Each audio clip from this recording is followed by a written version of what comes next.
I thought making the 6 o'clock flight for my grandfather's inheritance hearing was my biggest problem. Then an airport police officer stepped in front of the metal detector, blocking my path. He did not ask for my ID. He told me I was a reported security threat. As the crowd went silent, I realized this was not a random screening.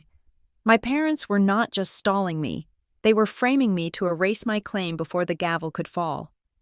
My name is Freya Hughes, and standing in the serpentine line of Terminal B, I felt less like a traveler and more like a fugitive, waiting for the border patrol to spot a crack in her disguise. I placed my boarding pass and my driver's license into the gray plastic bin with a trembling hand, laying them down flat as if I were submitting a plea bargain. In the ecosystem of an airport, these were not just documents, they were my right to exist. They were the only proof that I was a person with a destination, rather than an obstacle to be removed. The large digital clock mounted above the security checkpoint read 5:45 in the morning. The red digits seemed to pulse, counting down the seconds of my life that were slipping away. The inheritance hearing for my grandfather's estate was scheduled for 9 o'clock sharp at the probate court in Silver Prairie County. It was a 2-hour flight, followed by a 40-minute drive in a rental car that I had reserved and paid for with the last valid credit card I possessed. This was not a vacation. This was not a visit. This was a sprint. If I missed that gavel, if I was not standing in that courtroom when the judge called the docket number, everything my grandfather had built, and everything he had secretly entrusted to me, would vanish into the pockets of the two people who had spent the last week trying to convince me I was insane. My parents. The memory of my mother's voice from the night before played in my head, drowning out the murmurs of the sleepy travelers around me. "Freya, honey," she had said, her voice dripping with that weaponized sweetness she used whenever she was tightening a noose.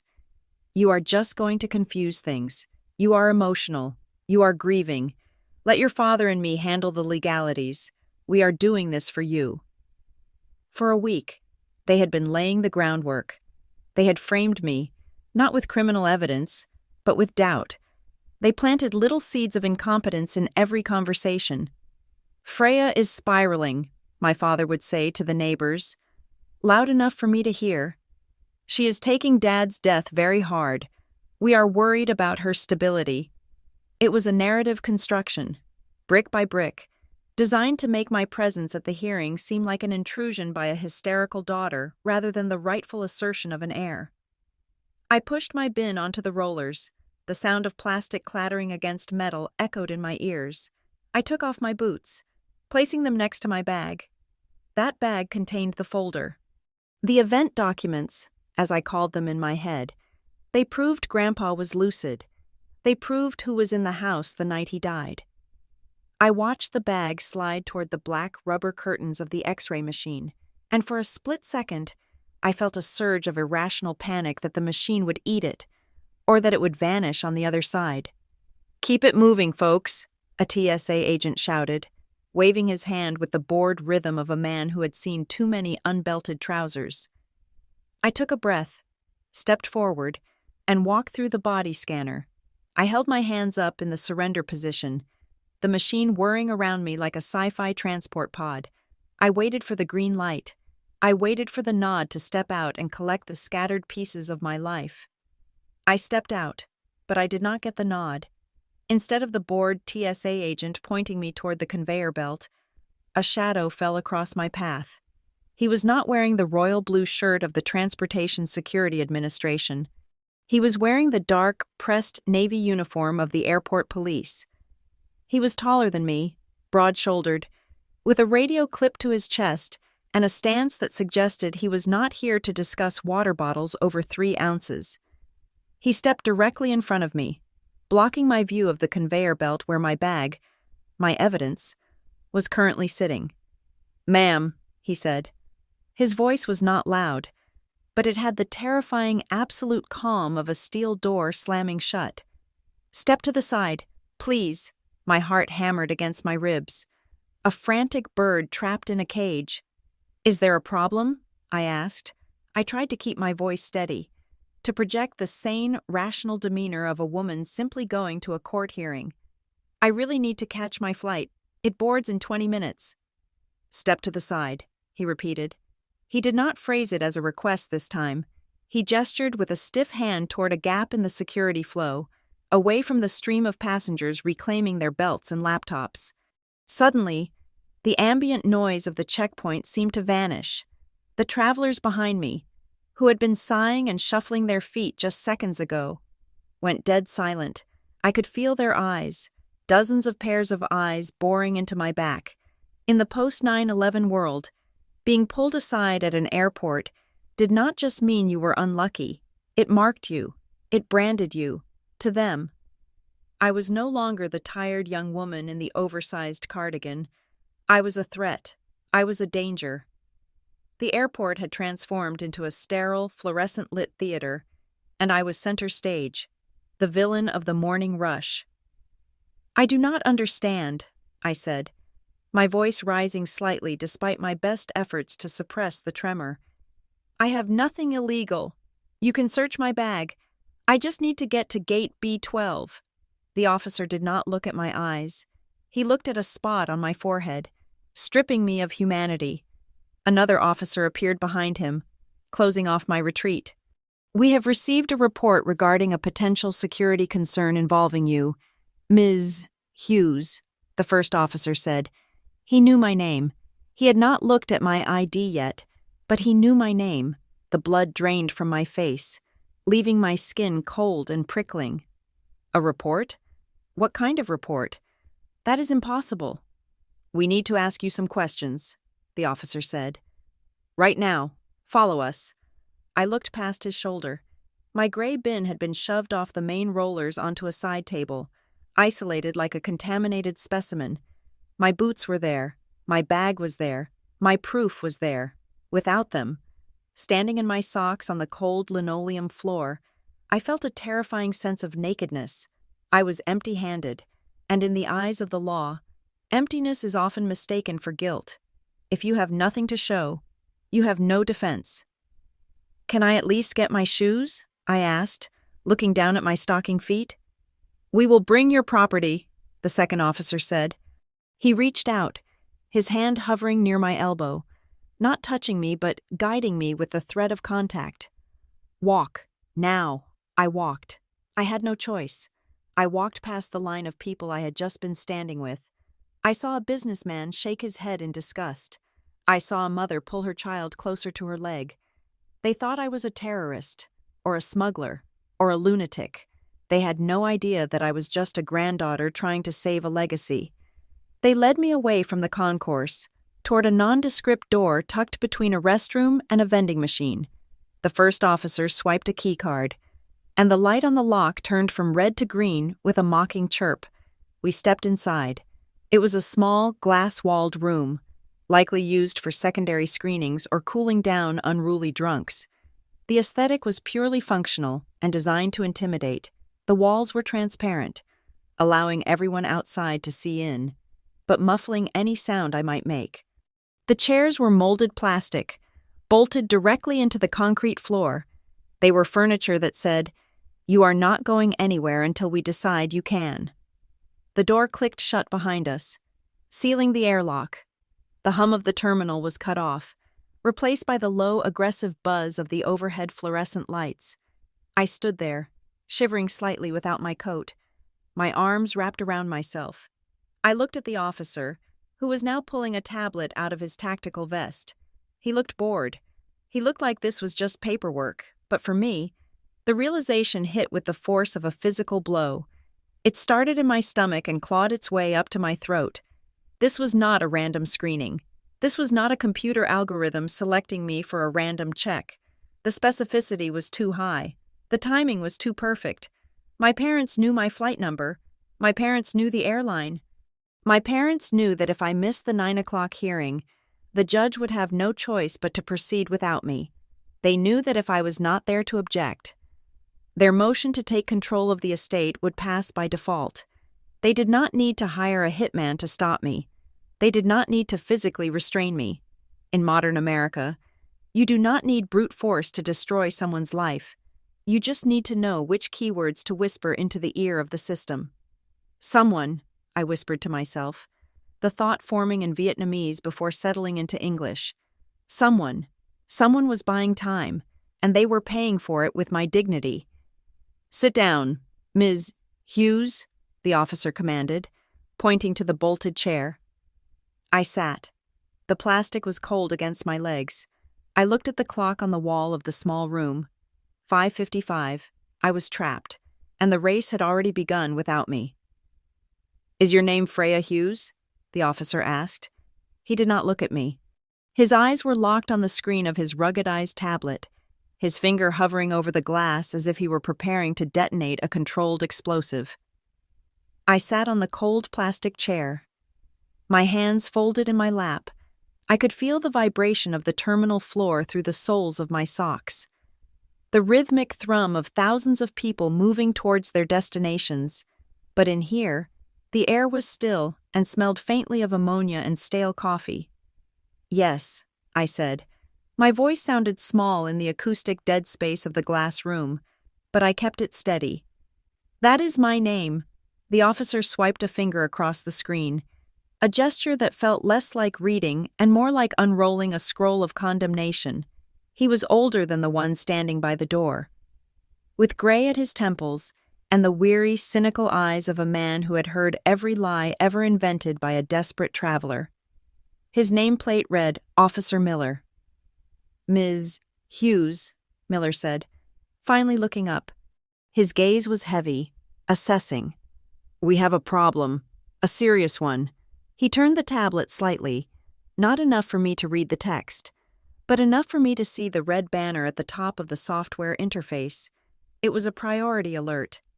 "I have a report here," he began, his tone shifting from administrative to accusatory. "It was flagged through our dispatch about 12 minutes ago. The reporting party states that you are currently in the airport, that you are in an agitated state, and that you have made specific verbal threats regarding the safety of the aircraft and the passengers." I felt the blood drain from my face, not from fear, but from the sheer, icy shock of the fabrication. It was not just a lie. It was a strategic missile strike. "That is not true," I said. Miller held up a hand. "Let me finish. The report states that you told a family member earlier this morning that you were going to, quote, make them all pay for what they did, and that you would, quote, 'cause a scene that no one would ever forget," end quote. He paused, letting the words hang in the air like smoke. "The report also characterizes you as mentally unstable and a potential threat to public safety." My fingernails dug into the palms of my hands. Unstable, threat, public safety. These were not random words. These were trigger words. In the post-9/11 world, in the ecosystem of airport security, these words were magic spells. You did not need a gun or a bomb to stop someone anymore. You just needed to say public safety to a badge, and the gears of the bureaucracy would grind that person into dust. I looked at Officer Miller. I saw the tension in his jaw. He was waiting for me to explode. He was waiting for the agitated state mentioned in the report. He expected me to scream, to cry, to jump up and demand my rights, and I knew, with a terrifying clarity, that if I showed even a single ounce of emotion, I would be signing my own warrant. If I raised my voice, I was agitated. If I cried, I was unstable. If I argued too aggressively, I was a threat. My parents had weaponized my own humanity against me. They knew I was stressed. They knew I was grieving Grandpa. They were betting everything on the hope that I would crack under the pressure of this interrogation and give the police exactly what they needed to detain me for a 72-hour psychiatric hold. I took a breath. I forced my heart rate to slow down. I imagined my emotions were water, and I froze them into ice. "Officer Miller," I said. I lowered my pitch, speaking slower than usual. "I understand what that report says, and I understand why you have to take it seriously, but I need you to listen to me very carefully." Miller blinked. He seemed surprised by the sudden drop in temperature in my voice. "I am listening." "I am currently traveling to Silver Prairie County," I said. "There is a probate court hearing scheduled for 9 o'clock this morning. It is regarding the estate of my grandfather, Arthur Holloway. I am the primary beneficiary named in his will. I saw a flicker of confusion in Miller's eyes. He was expecting a rant about conspiracies or a denial of terrorism. He was not expecting probate law. If I am not in that courtroom when the docket is called, I continued, my parents will successfully petition the judge to remove me from the proceedings and take control of the estate. They have been trying to stop me from attending this hearing for a week. I leaned forward slightly, just an inch, to bridge the distance between us. The report you are reading is not a security warning. Officer, it is a delay tactic. Someone is using your badge and your authority to win a civil lawsuit. Miller stared at me. He looked down at the tablet, then back at me. I could see the wheels turning.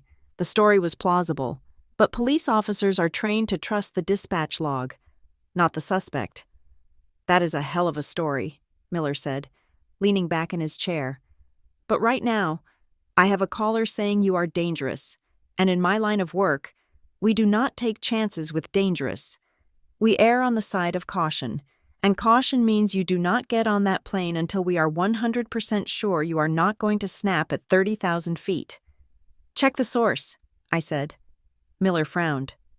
What? You are reading a summary, I said. You are reading what the dispatcher typed into the CAD system after talking to the caller. That is hearsay. It is a game of telephone. I pointed at the tablet. I want you to open the raw call log. I want you to look at the ANI and ALI data, the automatic number identification. Miller's eyebrows shot up. You know a lot about dispatch systems. I watch the news. I lied. I did not tell him I had spent the last 3 years working as a paralegal. Sifting through discovery documents for criminal defense cases, I knew exactly how these logs looked, and I knew what liars looked like when they were hiding behind a telephone line. If that report is anonymous, or if it came from a burner phone, then you have reason to doubt me. But if that call came from a number registered to a Thomas or Martha Holloway, or a Thomas Hughes, then you know I am telling the truth. Miller hesitated. This was the pivot point. He could shut me down. He could tell me to shut up and wait for the FBI. He could decide that my knowledge of the system was suspicious in itself. But there is one thing law enforcement officers hate more than a threat: being used. They hate being played for fools. The idea that someone might be prank calling the airport police to settle a family grudge was an insult to his uniform. Please, I said, just look at the number. If I am lying, it changes nothing. You still have me in custody, but if I am right, you are holding an innocent woman while the real perpetrators are laughing at how easy it was to trick the airport police. That landed. I saw it hit him. His jaw tightened. He tapped the screen. He swiped out of the incident summary and navigated to the History tab. He tapped a few more times, drilling down into the metadata of the call. The silence in the room stretched out. I could hear the blood rushing in my ears. Outside the glass, passengers were rushing to their gates, oblivious to the high-stakes chess match happening 5 feet away. Officer Miller stared at the screen. Then he squinted. He tilted the tablet to avoid the glare of the fluorescent lights. His expression changed. The hard, aggressive edge melted away, replaced by a look of profound annoyance mixed with something else. Disappointment? He looked up at me. The dynamic in the room shifted instantly. The interrogation was over. The conversation had begun. The number is registered to a cell phone, Miller said slowly. The subscriber name is Thomas Hughes. I did not gasp. I did not act surprised. I did not give him the satisfaction of a dramatic reaction. I just nodded, a cold, bitter vindication settling in my chest. That is my father, I said. Miller let out a long breath. Exhaling through his nose, he rubbed the back of his neck. He knew, in that moment, he knew he had been made a pawn. He called the non-emergency line first, Miller muttered, reading from the raw log now. Then he was transferred to security dispatch. He identified himself as a concerned relative. Does a concerned relative usually ask for their daughter to be detained right before a flight? I asked. Or do they usually try to call their daughter? Miller did not answer. He tapped the screen again. We record all incoming calls. Standard procedure. Play it, I said. Ms. Hughes, I am not sure. Play it, I repeated. I have a right to know the nature of the accusation against me. If you are going to keep me here and make me miss my flight, I want to hear the threat with my own ears. Miller looked at me for a long moment. Then, perhaps driven by his own anger at being manipulated, or perhaps just curious to see if my reaction would crack, he pressed a button on the screen and turned the volume up. A burst of static filled the small room. Then, a voice cut through the white noise. It was a voice I knew better than my own. It was the voice that had read me bedtime stories. It was the voice that had taught me to ride a bike. And it was the voice that was now methodically, surgically destroying my life. Yes, hello, the voice on the recording said. It was my father. But he was putting on a performance. He sounded breathless, shaky. He sounded like a terrified old man. I need to report a passenger. My daughter. Freya Hughes. She is at the airport now. What is the nature of the emergency, sir? The dispatcher's voice was calm, professional. She is not well. My father stammered. The acting was Oscar-worthy. She stopped taking her medication. She called me just now, screaming. She said she was going to make everyone listen. She said she was going to make them pay. I sat frozen in the chair. Hearing it was different from knowing it. It was visceral. It felt like a physical violation. He was using the language of love, concern, medication, health, to paint a picture of a monster. Did she make a specific threat, sir? She said it would be a disaster. My father's voice dropped to a conspiratorial whisper. She is unstable, very unstable. I am worried about public safety. I am worried about what she might do if she gets on that plane with all those people. Please, you have to stop her, for her own good, and for the safety of the public safety. There it was, the kill shot. Miller stopped the recording. The silence that followed was heavy, suffocating. My father had not just lied. He had crafted a narrative designed to exploit the specific fears of the security apparatus. He had used the words medication and unstable to invalidate anything I might say in my defense. If I denied it, it was just the lack of medication talking. If I got angry, it was the instability. It was brilliant. It was evil. And it was working. I looked at Officer Miller. He was watching me closely, looking for the crazy woman described on the tape, but he was also looking at the discrepancy between the hysterical father on the phone and the icy, controlled woman sitting in front of him. I do not take medication, I said quietly. I never have. There is no prescription history.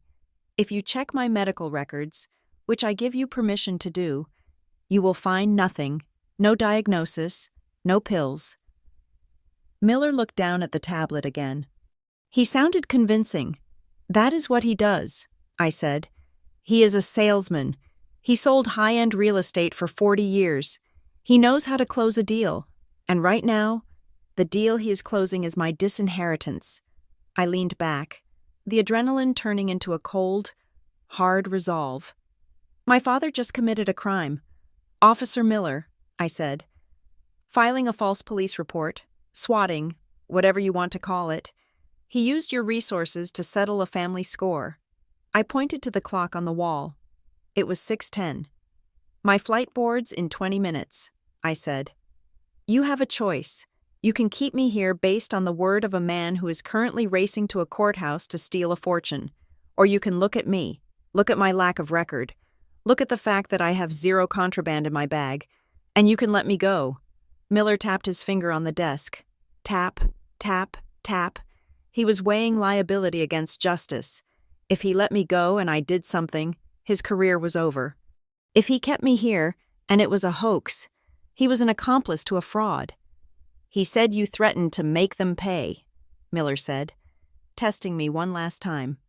I did, I said. I looked him dead in the eye. I told him that if he tried to forge Grandpa's signature, I would make him pay in court. I was talking about legal fees, officer, not violence. It was a half-truth. I had never actually said those words to him explicitly, but it was close enough to the truth to ring true. And in this room, the truth was whatever sounded most logical. Miller stared at me for another 5 seconds.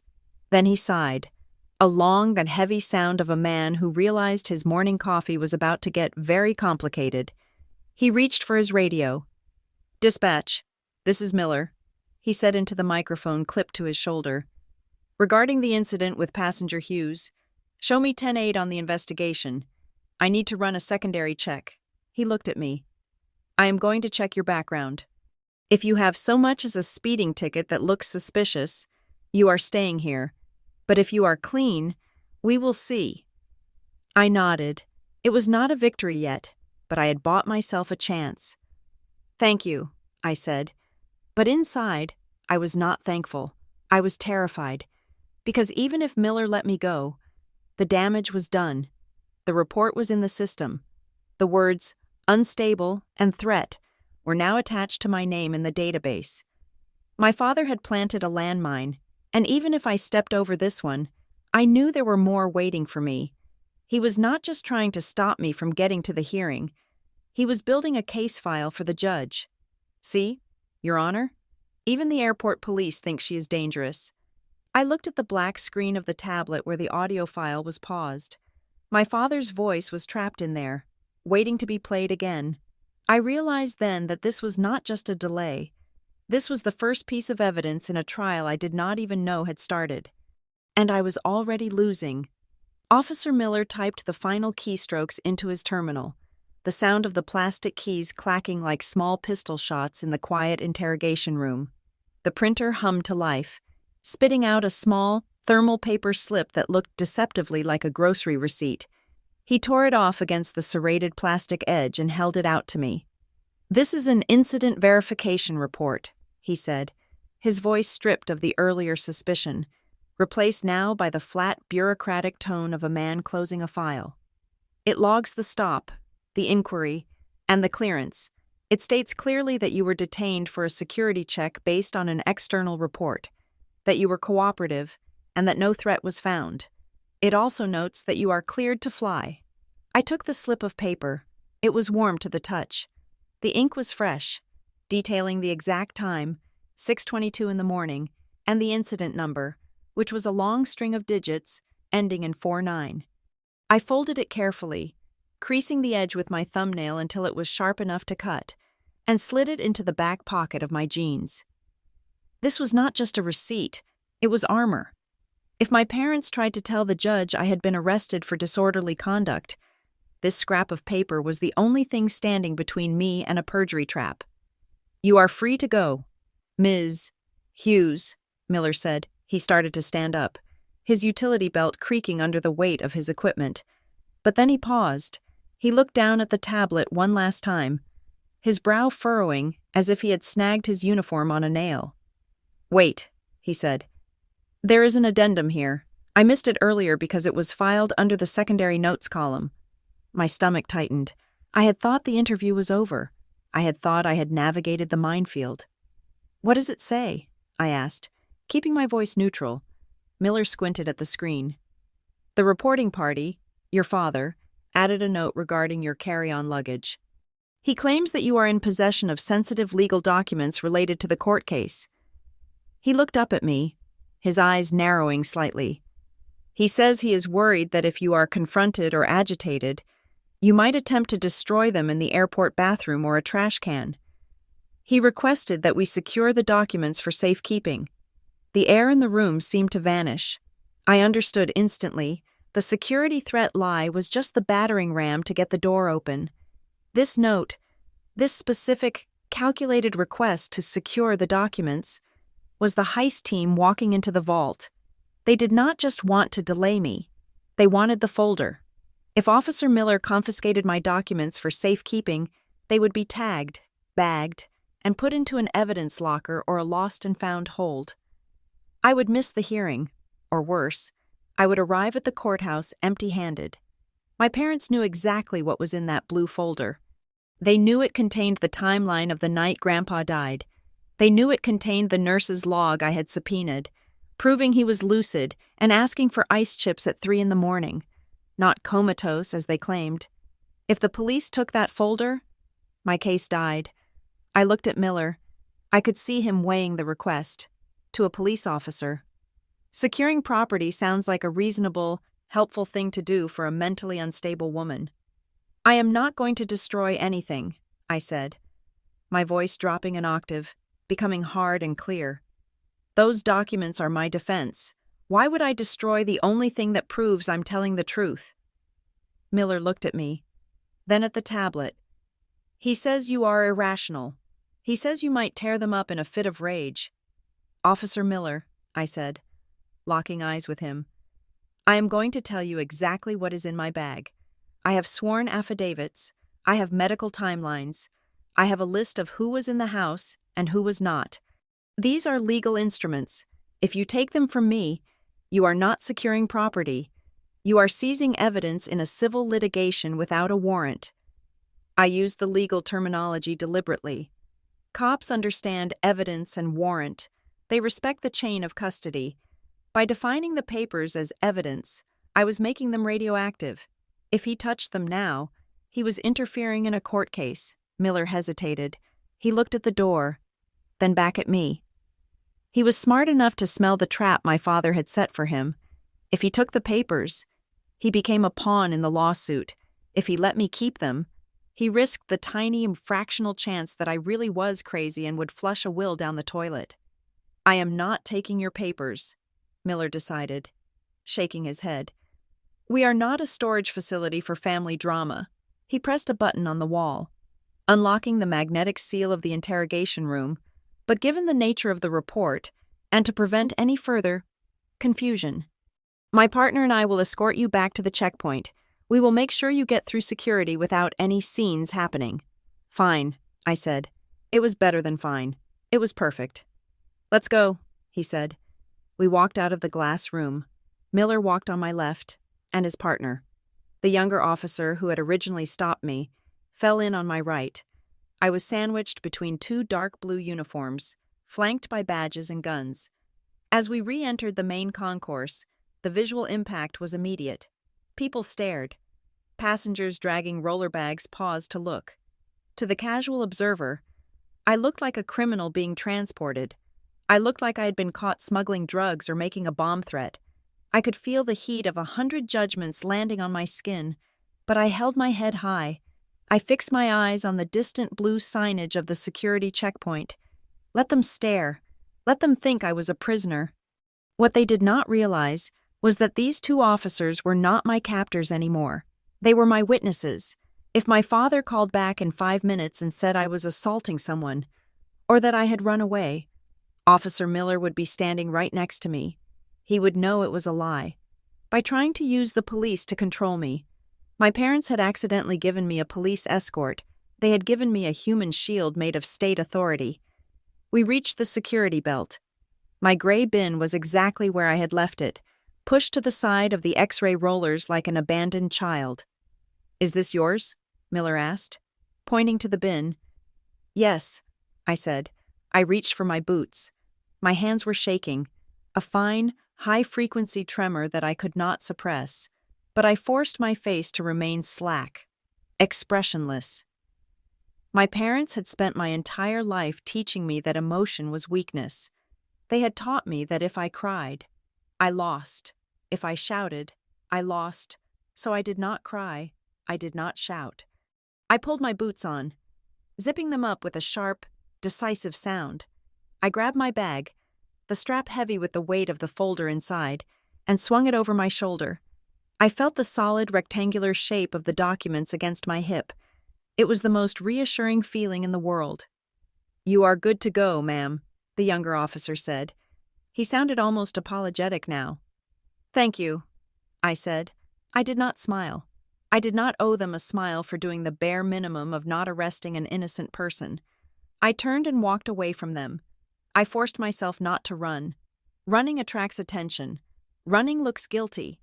I walked with a brisk, purposeful stride, the kind of walk you see in business travelers who are late for a connection but know exactly where they are going. Calm is control, I whispered to myself. a mantra I had repeated 1,000 times since the funeral. Calm is control. I cleared the security zone and stepped into the airside terminal. The smell of cinnamon rolls and duty-free perfume hit me. The noise was louder here, a chaotic symphony of announcements, wheelie bag wheels on terrazzo, and the hum of conversations. I looked up at the departures board, a massive grid of yellow and white letters flipping over mechanically. I scanned for my flight. 7:20 to Silver Prairie. There it was. But the gate number had changed. It was no longer B12. It was C4. Terminal C was a 15-minute walk. I checked my watch. 6:35. Boarding started in 5 minutes. I adjusted the strap on my shoulder and shifted gears. I did not break into a run. That would be agitated. But I lengthened my stride. I wove through the crowd, dodging slow-moving families and bewildered tourists. I was a shark moving through a school of minnows. I was going to make it. I had the incident slip. I had the folder. I had cleared the police hurdle. My phone vibrated in my pocket. A short, sharp buzz. I kept walking, fishing it out with my left hand while my right arm pumped to keep my momentum. I glanced at the screen. It was a notification from the airline app. Trip update. The subject line read. I swiped it open, my eyes darting between the screen and the walkway ahead. It was a standard itinerary change email. Your flight is now departing from gate C4. I know, I muttered, dismissing the notification. Old news. I put the phone back in my pocket. I was passing the food court now. I could see the sign for Terminal C ahead. I was going to make it. I was actually going to make it. My phone vibrated again. This time, the buzz felt different. It was longer, more insistent, or maybe that was just my paranoia vibrating against my thigh. I pulled the phone out again, another email from the airline. I frowned. Why would they send 2 updates in 30 seconds? I unlocked the screen. The airline logo appeared at the top. The header was red. Trip cancellation notice. I stopped walking. I did not mean to stop. My legs simply ceased to function. A traveler behind me nearly collided with my backpack, grunting an annoyance that I did not even hear. I stared at the screen. The words swam before my eyes, refusing to organize themselves into a reality I could accept. Dear Freya Hughes, the email read, per your request, we have successfully processed the cancellation of your reservation for Flight 309 to Silver Prairie. A refund credit has been issued to the original form of payment, per your request. The phrase hit me like a physical slap. I had not requested anything. I was standing in the middle of the concourse, holding a boarding pass for a flight I was desperately trying to catch, but the system did not know where I was standing. The system only knew that someone had logged in, or called in, and canceled the ticket. My parents. They had realized the police report might not hold. Or perhaps they were just running a parallel strategy, firing every weapon they had at once, while my father was keeping me busy with the police in the interrogation room. My mother, or their lawyer, must have been on the phone with the airline. They had my full name. They had my date of birth. They knew the confirmation code because they had seen the original booking confirmation when I forwarded it to my grandfather's lawyer weeks ago. Before everything fell apart, I tapped the screen frantically, trying to refresh the app. Maybe it was a mistake. Maybe it was a glitch. The app reloaded. My boarding pass, which had been a valid QR code just minutes ago, was now grayed out. A bold stamp across the screen read, "Cancelled." I stood there, surrounded by thousands of people going places, and felt the floor drop out from under me. The police officer was a physical barrier. I could reason with him. I could show him evidence. I could look him in the eye. But this was a digital wall. This was a line of code in a server farm somewhere in Arizona. You cannot reason with an algorithm. You cannot plead your case to a canceled status. They had moved the battlefield. They had retreated from the physical world, where I could fight back with my presence and my voice, into the digital world, where they had the keys, and I was just a user being locked out. I looked at the time, 6:40. The flight was boarding right now at gate C4. The plane was sitting there. The pilot was probably going through the pre-flight checklist, but as far as the airline was concerned, I did not exist. My phone buzzed again. A text message this time. I looked down, dreading what I would see. It was not the airline. It was a notification from my bank. Refund processed. $240. They hadn't just canceled the flight. They had refunded the money to the card I used, my own card, which meant the transaction was closed. Finished. Irreversible. I stood in the middle of the busy terminal, clutching the useless incident report in one hand and the dead phone in the other. I looked up at the ceiling, fighting the urge to scream. They were systematically erasing me. First my reputation with the police, now my status as a passenger. Next, it would be my standing as an heir. I was playing checkers, jumping one piece at a time. My parents were playing three-dimensional chess, and they controlled the board. But as the initial shock faded, a cold, hard rage began to crystallize in my chest. It was sharper than the fear. It was cleaner. They thought this would break me. They thought I would collapse on the floor and cry about the unfairness of it all. They thought I would call them, begging for an explanation, giving them the satisfaction of hearing my defeat. I looked at the grayed-out boarding pass again. Cancelled. No, I said aloud. The word was lost in the noise of the terminal, but I heard it. I put the phone away. I gripped the strap of my bag tighter. I was not going to call them. I was not going to cry. I turned away from the gate. I was not going to the plane anymore. That door was closed. I started walking toward the customer service desk. I walked fast. I walked with the energy of someone who was done playing defense. If they wanted to use the system to erase me, I was going to use the system to burn them down. I had an incident number. I had a paper trail. And now, I had a fraudulent cancellation to add to the file. They wanted a fight? They just upgraded it to a war. Most people in my situation would have called the customer service hotline. They would have stood off to the side of the pedestrian flow, phone pressed to their ear, listening to smooth jazz and a recorded voice thanking them for their patience while their life fell apart in real time. But I knew better. Calling the hotline was a trap. It was a black hole designed to consume time, and time was the one currency I was rapidly running out of. A phone agent in a call center 3,000 miles away could not see the desperation in my eyes. They could not hold a physical piece of paper. They could only read from a script. I needed a human being. I needed eye contact. I needed to turn this digital ghost story back into a physical confrontation. I bypassed the cluster of stranded passengers shouting into their cell phones and walked straight to the customer service counter.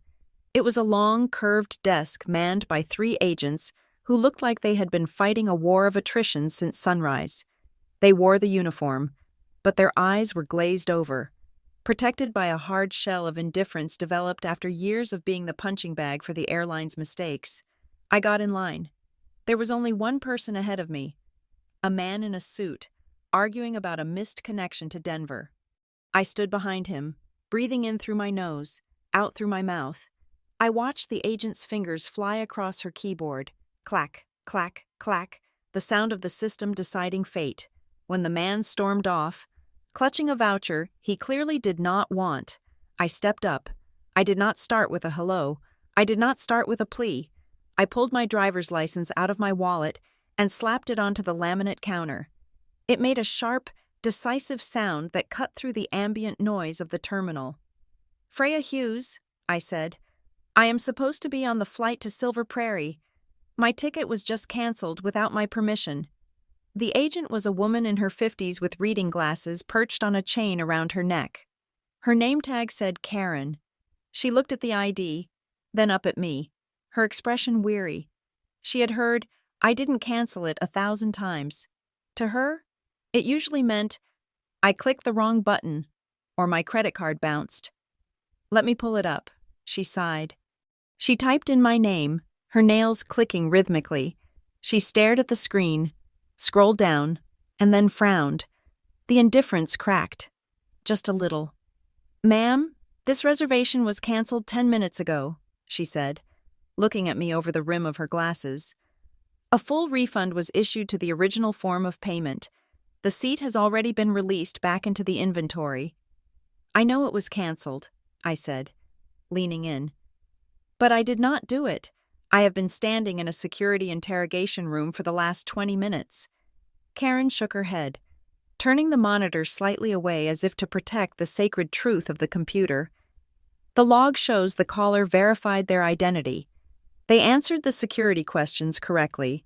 Mother's maiden name, first pet, date of birth. I felt a cold shiver run down my spine. Of course they answered them correctly. My mother's maiden name was her name. My first pet was a golden retriever named Buster that they bought for me. My date of birth was the day she gave birth to me. The security questions that were supposed to protect me were actually back doors for the people who raised me. In the architecture of modern identity security, parents are the ultimate hackers. They know the source code because they wrote it. The caller was an imposter, I said. My voice was tight. The caller was my father.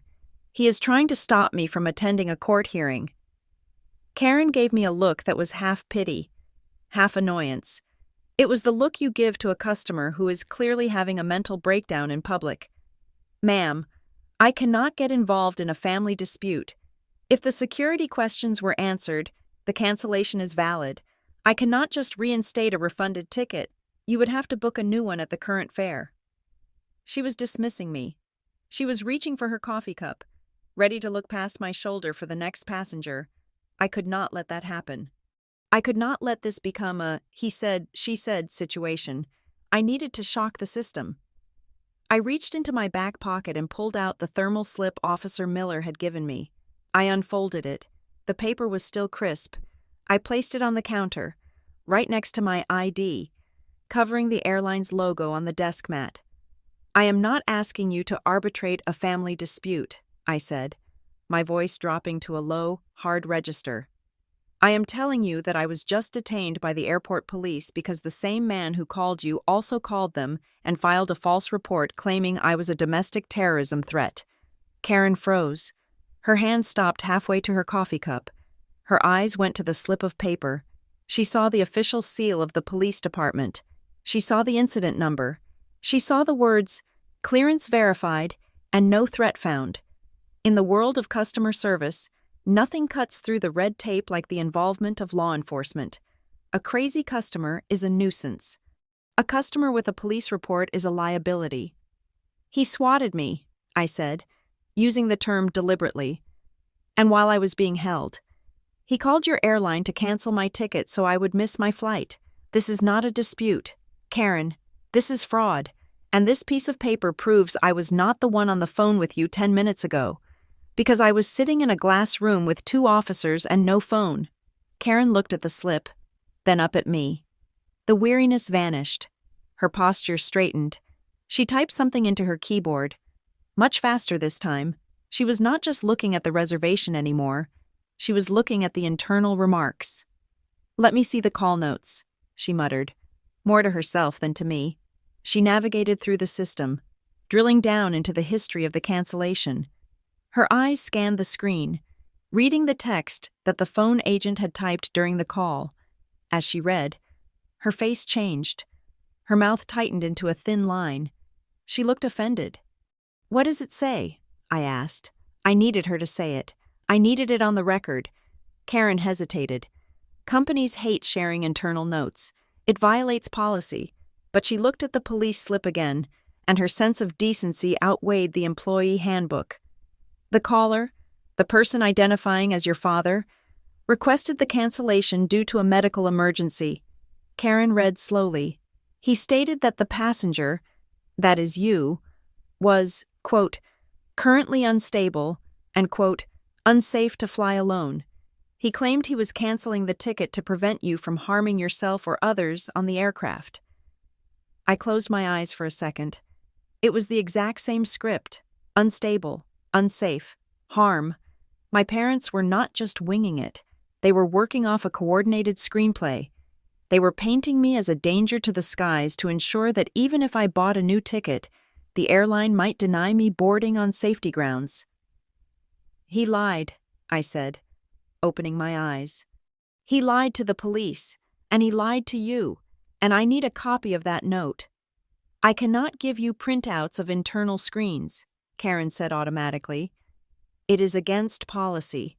That note is evidence of a crime, I said. He used your airline to further a harassment campaign. If I have to subpoena this record later, it is going to involve your legal department and a lot of bad press. Or you can just print the screen for the passenger standing right in front of you who has already been cleared by the police. I tapped the incident slip. Tap, tap. Karen looked at the screen. She looked at the line of people forming behind me. She made a decision. I am not supposed to do this, she whispered. She hit a key combination. The dot matrix printer under the counter whirred to life. It ground out a single sheet of paper.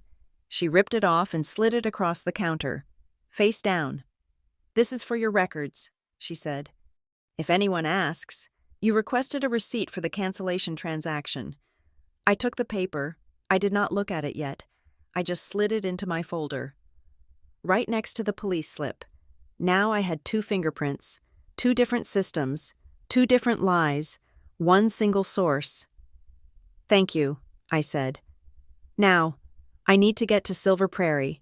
I know my seat is gone. I need a new ticket. Karen nodded, back in her element. The flight is closed. You missed the cutoff for the 7:20. The next flight is at 10:30 via a connection in Denver. That is too late, I said. The hearing is at 9. I cannot make a connection. There is nothing direct, she said, typing rapidly. Wait, there is a partner flight, another airline. But we can book it as a code share. It departs in 40 minutes from Terminal A. It gets you into a neighboring county airport, about 30 miles from Silver Prairie, at 8:45. 8:45. It would be tight. It would be excruciatingly tight. I would have to run from the tarmac to the rental car. I would have to drive like a maniac, but it was physically possible. I will take it, I said. The fare class is full economy, Karen warned. Since this is a last-minute booking on a partner airline, the price is significant. How much? $840, she said, wincing slightly. I felt a phantom punch to the gut. $840. That was rent. That was groceries for 2 months. My parents had refunded the original $200 ticket to my card, but the money would take days to clear. This new ticket had to come out of my current balance. They were bleeding me. They knew I had limited resources. Every hurdle they threw in my path was designed to cost me money I did not have. But what was the alternative? Save $800 and lose an inheritance worth millions? Save the money and let them win? Do it, I said. I pulled out my debit card. My hand was steady, but my stomach was churning acid. I watched her swipe the card. I held my breath, praying the fraud algorithms would not flag this sudden. Large purchase in a different state. Approved. The machine beeped. The printer whirred again. A new boarding pass emerged. It was crisp, clean, and valid. Karen handed it to me. You are confirmed. Seat 14B. You need to hurry to Terminal A. It is a tram ride away. I took the ticket. It felt heavier than paper. It felt like a weapon I had just purchased on the black market. One more thing, I said, looking at Karen. How do I stop this from happening again? How do I stop him from calling back in 5 minutes and canceling this one too? Karen paused. She looked at the screen, then at me. She understood the gravity of the question. If my father was watching the flight alerts, he would see I was rebooked. He would call again. He would keep calling until I was broke or the plane took off. We can place a do not modify lock on the PNR, Karen said. It is usually for unaccompanied minors or VIPs. It means that no changes, cancellations, seat moves, nothing, can be made over the phone or online. Any change requires the passenger to be physically present at the airport counter with a government-issued ID. Do it, I said immediately. Lock it down. It means you cannot check in on the app, she warned. You cannot change your seat on your phone. You will have to do everything in person. I do not care, I said. I want to be the only person in the world who can touch this ticket. Karen typed a series of commands. Okay, the file is locked. Code word is required for access. But since I set it to in person only, the code word is your physical face.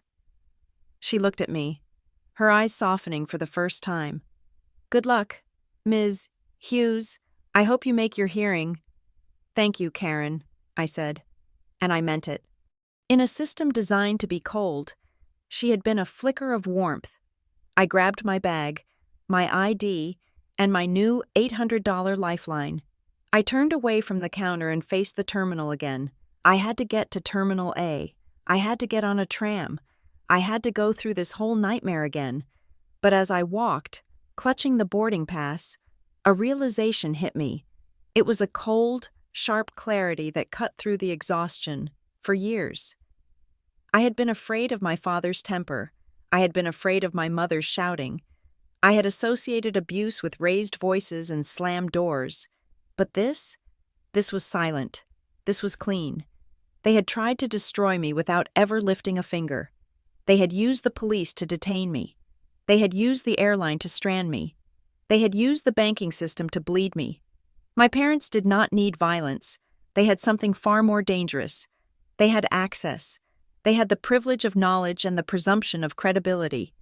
They were the concerned parents, and I was the unstable daughter, and the whole world was rigged to believe them over me. I looked at the boarding pass in my hand. They thought they could edit me out of the story. They thought they could hit delete on my life, just like they hit delete on my reservation. I broke into a run, heading for the tram. They were wrong. I was not a file to be deleted. I was a virus in their system, and I was coming to crash the whole thing. The flight attendant closed the cabin door with a heavy, mechanical thud that felt like the final seal on a time capsule. I was sitting in seat 14B, sandwiched between a man in a rumpled suit who smelled faintly of bourbon and a teenager wearing noise-canceling headphones. I buckled my seatbelt, pulling the strap tight until it dug into my hips. I was on the plane. I had made it, but as the aircraft pushed back from the gate, the vibration of the engines did nothing to settle the vibration in my hands. My phone, which I had kept in my hand rather than stowing it, buzzed against my palm. It was a text message. The sender ID was simply Mom. I swiped the notification open.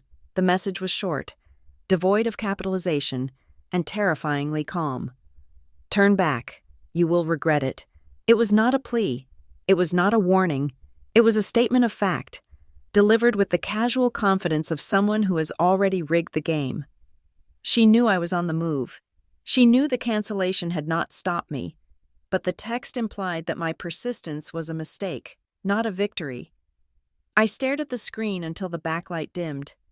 Turn back, as if I could tell the pilot to reverse the thrust and let me off. But the message was not about geography. It was about the legal war I was flying into. Then, a second notification popped up. This one was an email. The sender was clerk of the court, Silver Prairie County Probate Division. My stomach dropped. Court clerks do not send emails at 7 in the morning unless something is wrong. I opened it. The subject line was, Urgent. Docket schedule change.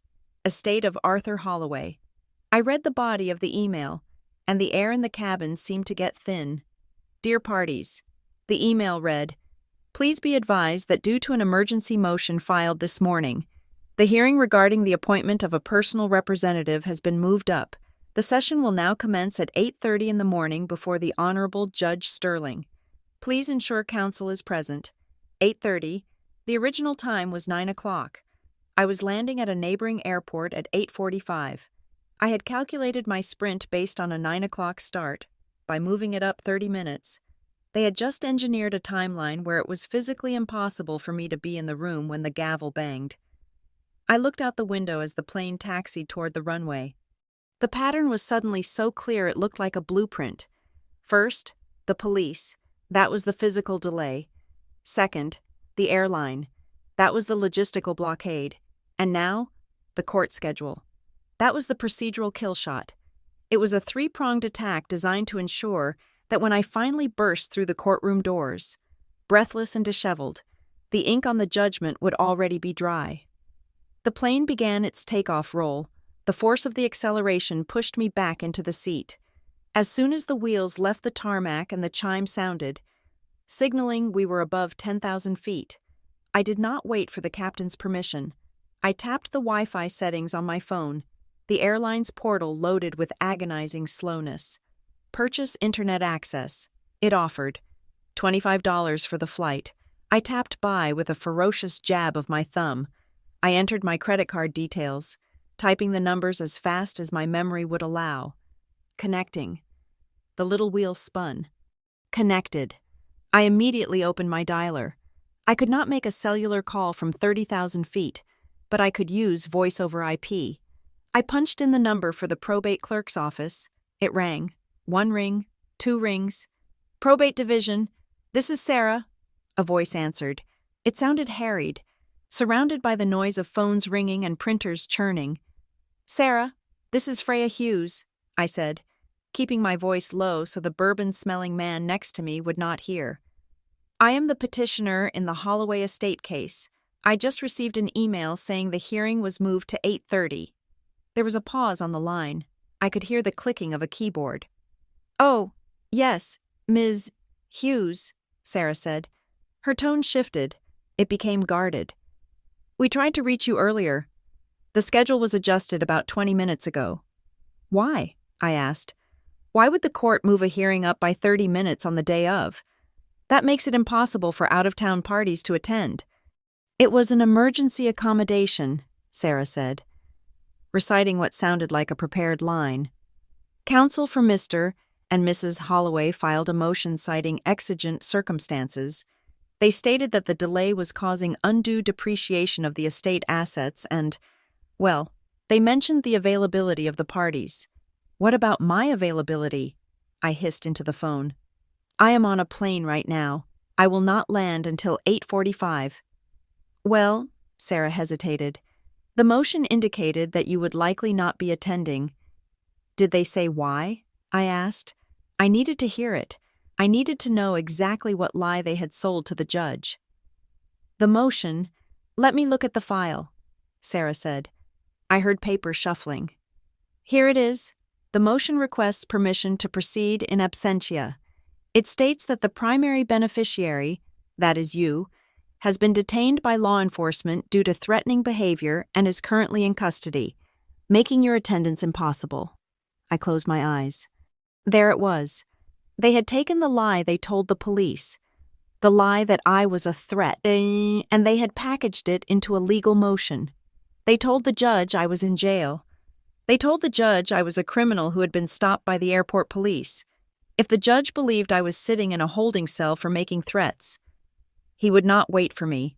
He would rule against me to protect the sanctity of his court. He would hand the estate to the stable parents and lock the criminal daughter out. Sarah, listen to me, I said, my voice shaking with suppressed rage.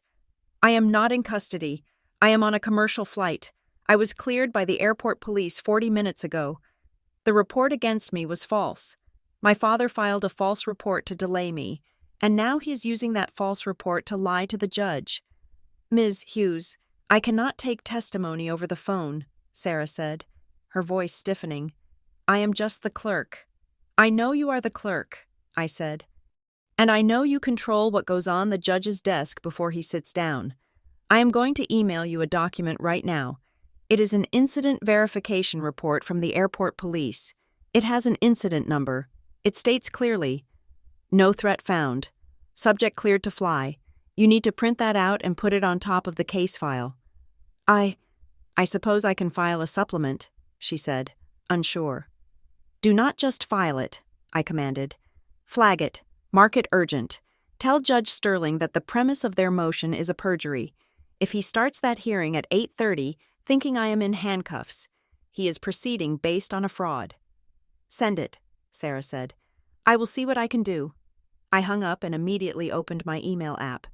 I took a photo of the thermal slip Officer Miller had given me, the slip I had fought so hard to keep.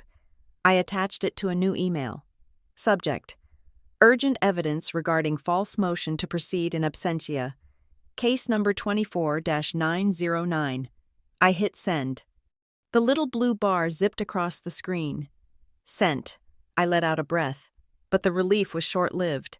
Stopping the lie was only half the battle. I still had to figure out why they were so desperate to start at 8:30. 30 minutes should not make a difference in a probate case. Probate moves at the speed of glaciers. Why did they need to own the estate this morning? I needed a lawyer, but not just any lawyer. I needed someone who knew the board. I scrolled through my contacts until I found the name. Evan Mercer. Evan was my grandfather's personal attorney. He was 70 years old, wore suits that went out of style in the 90s, and he hated my father. He had written the will. He was the one who had told me. In a hushed whisper at the funeral, Arthur knew they would come for the money. Freya, be ready. I pressed call. This is Mercer, a gravelly voice answered on the second ring. Evan, it is Freya, I said. I am on a plane. They moved the hearing to 8:30. They filed a motion saying I am in police custody. I know, Evan said. He did not sound surprised. He sounded tired. I just saw the filing on the electronic docket. I am heading to the courthouse now. I am going to try to object. But Freya, I am not your attorney of record yet. The judge might not let me speak for you until you are appointed. Why 8:30? Evan, I asked. Why are they rushing? What changes in 30 minutes? It is not about the 30 minutes, Evan said. It is about the banking window. The what? The banks open at 9 o'clock, Evan explained. If they get the judge to sign the order appointing them as temporary personal representatives at 8:45, they can walk into the main branch of First National by 9:01 with a court-certified order. They can drain the operating accounts before you even land the plane.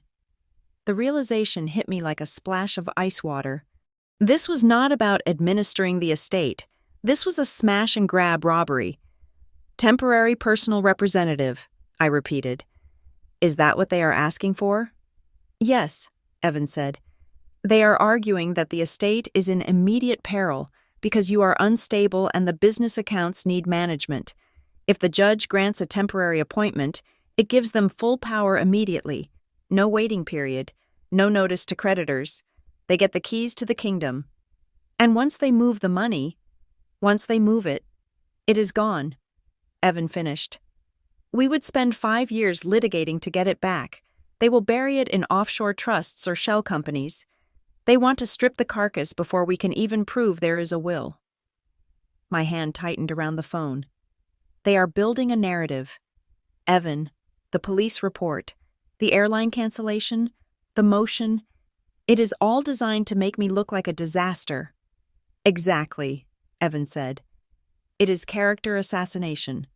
In probate court, the judge has huge discretion. If he thinks you are crazy, he will appoint your parents just to keep the estate safe. We need to break that narrative. We need to prove you are the sane one. I sent the police clearance slip to the clerk, I said. That proves I am not in jail. That is a good start, Evan said. But it is defensive. We need a fence. We need to show that they are the ones acting in bad faith. Do you have the documents from the night Arthur died? I have them, I said. I patted the blue folder in my bag. I have the timeline. What exactly do you have, Freya? Evan asked. Because hearsay won't work. He said, she said, won't work. We need hard evidence. I looked at the seat back in front of me. I thought about the stack of papers in my bag. I had not told anyone the full extent of what I had gathered. Not even Evan. I do not have stories, Evan, I said. I have system traces. Explain, he said. They claim Grandpa was in a coma for 2 days before he died. I said. They claim he could not have signed the codicil giving me the estate because he was unconscious. Right, Evan said. That is their main argument for fraud. I have the audit log from the smart bed monitor in his room, I said. Silence on the line. The what? Evan asked. The hospice bed, I explained. It was a high-end rental. It has sensors to prevent bed sores. It logs movement, weight shifts, and adjustments. I subpoenaed the data from the medical supply company. The logs show that at 3:14 in the morning, the exact time he signed the document, the bed was raised to a sitting position, and the patient shifted weight to the right side, active movement, voluntary control. I heard Evan exhale sharply. Jesus, That proves he was awake. I also have the alarm system log from the house, I continued. My parents swore in their affidavit that they were at his bedside all night. They said I snuck in while they were sleeping. Go on, Evan said. His voice was sharper now. The alarm log shows the front door opened at 11 p.m., I said. And it shows the security code assigned to my father was used to arm the system from the outside. Then, at 6 a.m., the same code was used to disarm it. He left, Evan whispered. He left the house. He went to a hotel, I said. He left Grandpa alone to die. I was the only one who came. I used my key. I didn't disarm the system because Grandpa had given me a fob that bypasses the zone. My entry is logged as authorized bypass at 1 a.m. I was there. They were not. Freya, Evan said. This destroys their entire timeline. This proves they perjured themselves in the initial filing. I know, I said. But I have to get it to the judge. If they get that temporary order at 8:30, none of this matters because the money will be gone. Send it to me, Evan commanded. Scan it. Photograph it. Whatever you have to do, get me those files right now. I will walk into court, and I will not just object. I will move to dismiss their petition for fraud. I am sending it, I said. Evan? Yeah? Don't let them start without me, I said. Stall them. Read the phone book if you have to. I will do better than that, Evan said. I will tell Judge Sterling that the prisoner is currently conducting discovery from 30,000 feet. I hung up. My heart was pounding. But it was a good pounding. It was the rhythm of a counterattack. I pulled the blue folder out of my bag. I laid it on the tray table. The man next to me glanced at the papers, then looked away, uninterested. He didn't know he was sitting next to a nuclear weapon. I opened the camera app on my phone. My hands were steady now. Page 1. The bed monitor audit log. Click. Page 2. The alarm system access history. Click. Page 3. The nurse's shift notes, proving she was dismissed early by my mother. Click. I attached the images to a new email addressed to Evan. Subject: Evidence of perjury. Holloway Estate. I hit send. The progress bar crawled across the screen. The plane hit a pocket of turbulence, and the connection stuttered.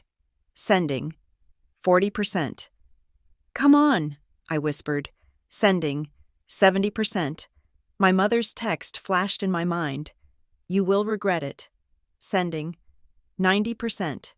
Sent. I slumped back in my seat. I had fired the shot. Now I just had to hope it landed before the bank vault opened. I looked at the time on my phone. 7:45. We were landing in an hour. The hearing started in 45 minutes. I was playing a game of chess where my pieces were moving electronically while my opponent was sitting physically at the board. It was terrifying. But for the first time since this nightmare started, I felt like I wasn't just a victim. I wasn't just the daughter they were trying to erase. I was the witness they couldn't silence. I looked out the window at the sea of clouds below. Somewhere down there, in a limestone building in Silver Prairie. My parents were straightening their suits and putting on their sad faces. They thought they had won. They thought the unstable daughter was locked away in an airport holding cell. They had no idea that I was coming for them from the sky, armed with the one thing they couldn't bribe or bully, the timestamps of their own betrayal. I pulled the tray table down. It was a flimsy piece of gray plastic, stained with the coffee rings of 1,000 previous travelers. But in that moment, it was my desk. It was my war room. I did not have a mahogany table or a leather chair. I had a vibrating Boeing 737 seat and a smartphone with 20% battery life. But I was about to file the most important motion of my life. I opened a fresh email draft. I did not use a salutation. I did not ask. How are you? Legal war leaves no room for pleasantries. In the subject line, I typed with precise, deliberate keystrokes. Case number 24-909. Supplement re.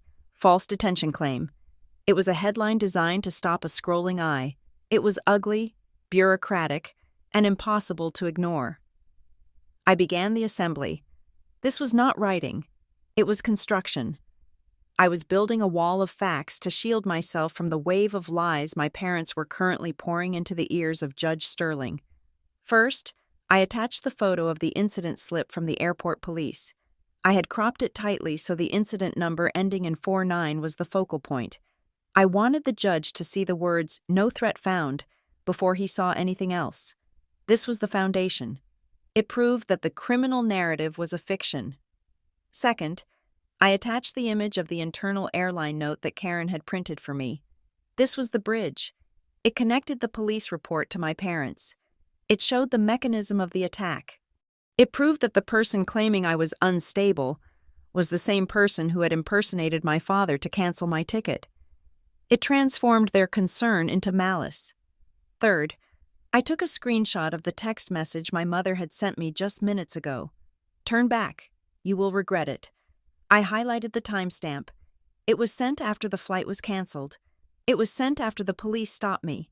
It proved they knew exactly where I was and what was happening to me because they were the architects of the disaster. I hit attach. The files loaded. 3 little icons representing my sanity. Then my phone buzzed. It was Evan. "Freya." His voice came through the headset. Low and urgent. "I am in the lobby. I just saw the clerk. They are going in. I need the heavy stuff. The judge is going to ask why you are not here. And bad traffic is not going to cut it. I need to show him why they wanted to stop you."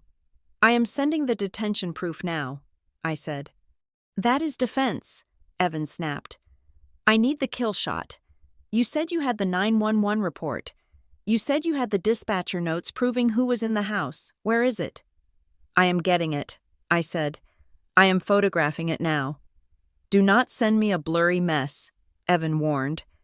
"If I am going to hand this up to the bench, it needs to look like evidence, not a selfie. Make sure the timestamps are legible. Make sure the narrative column is clear." "I know," I said. "Hang up. I need the bandwidth." I ended the call. I reached into the blue folder again. My hands were steady now, moving with the mechanical precision of a bomb disposal technician. I pulled out the document titled Emergency Communications Center, Incident Detail Report. This was the document my parents did not know I had. They thought the night Grandpa died was a black box. They thought their story, that they were holding his hand, that he drifted away peacefully in his sleep while I was out partying, was the only version that existed. But the 911 system never sleeps, and it never forgets. I laid the paper flat on the tray table, smoothing out the creases. I positioned my phone camera directly above it, using the overhead reading light to banish the shadows. Click. I zoomed in on the first block of text. The time was 3:14 in the morning. Caller identity: Arthur Holloway. Caller status: patient. My parents had sworn in their initial affidavit that Grandpa was comatose for 48 hours before death, but here, in black and white courier font, was the truth. He had called 911 himself. He was awake. He was lucid enough to dial 3 digits. I scrolled down to the dispatcher narrative. This was the section where the operator typed what they heard and saw. Caller states difficulty breathing. Requests paramedics. Caller states he is alone in the residence. Entry code provided. Alone. That one word was a dagger. My parents claimed they were at his bedside all night. They claimed they administered his medication. They claimed they were the dutiful caregivers. But the transcript said, alone. I took a second photo, framing that word in the center of the shot. I turned the page. The report continued with the arrival of the paramedics. Unit arrived. 3:22 in the morning. Crew narrative. Patient found sitting up in bed. Conscious and alert.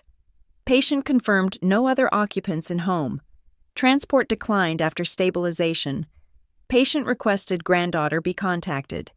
Patient requested granddaughter, not his son, not his daughter-in-law. Me.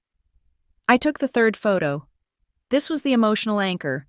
It proved that in his final hours, when he was scared and hurting, he did not want the people who were now trying to steal his money. He wanted the one person they were trying to paint as a villain. I compiled the images. I added them to a second email. Subject: Urgent evidence. Part 2.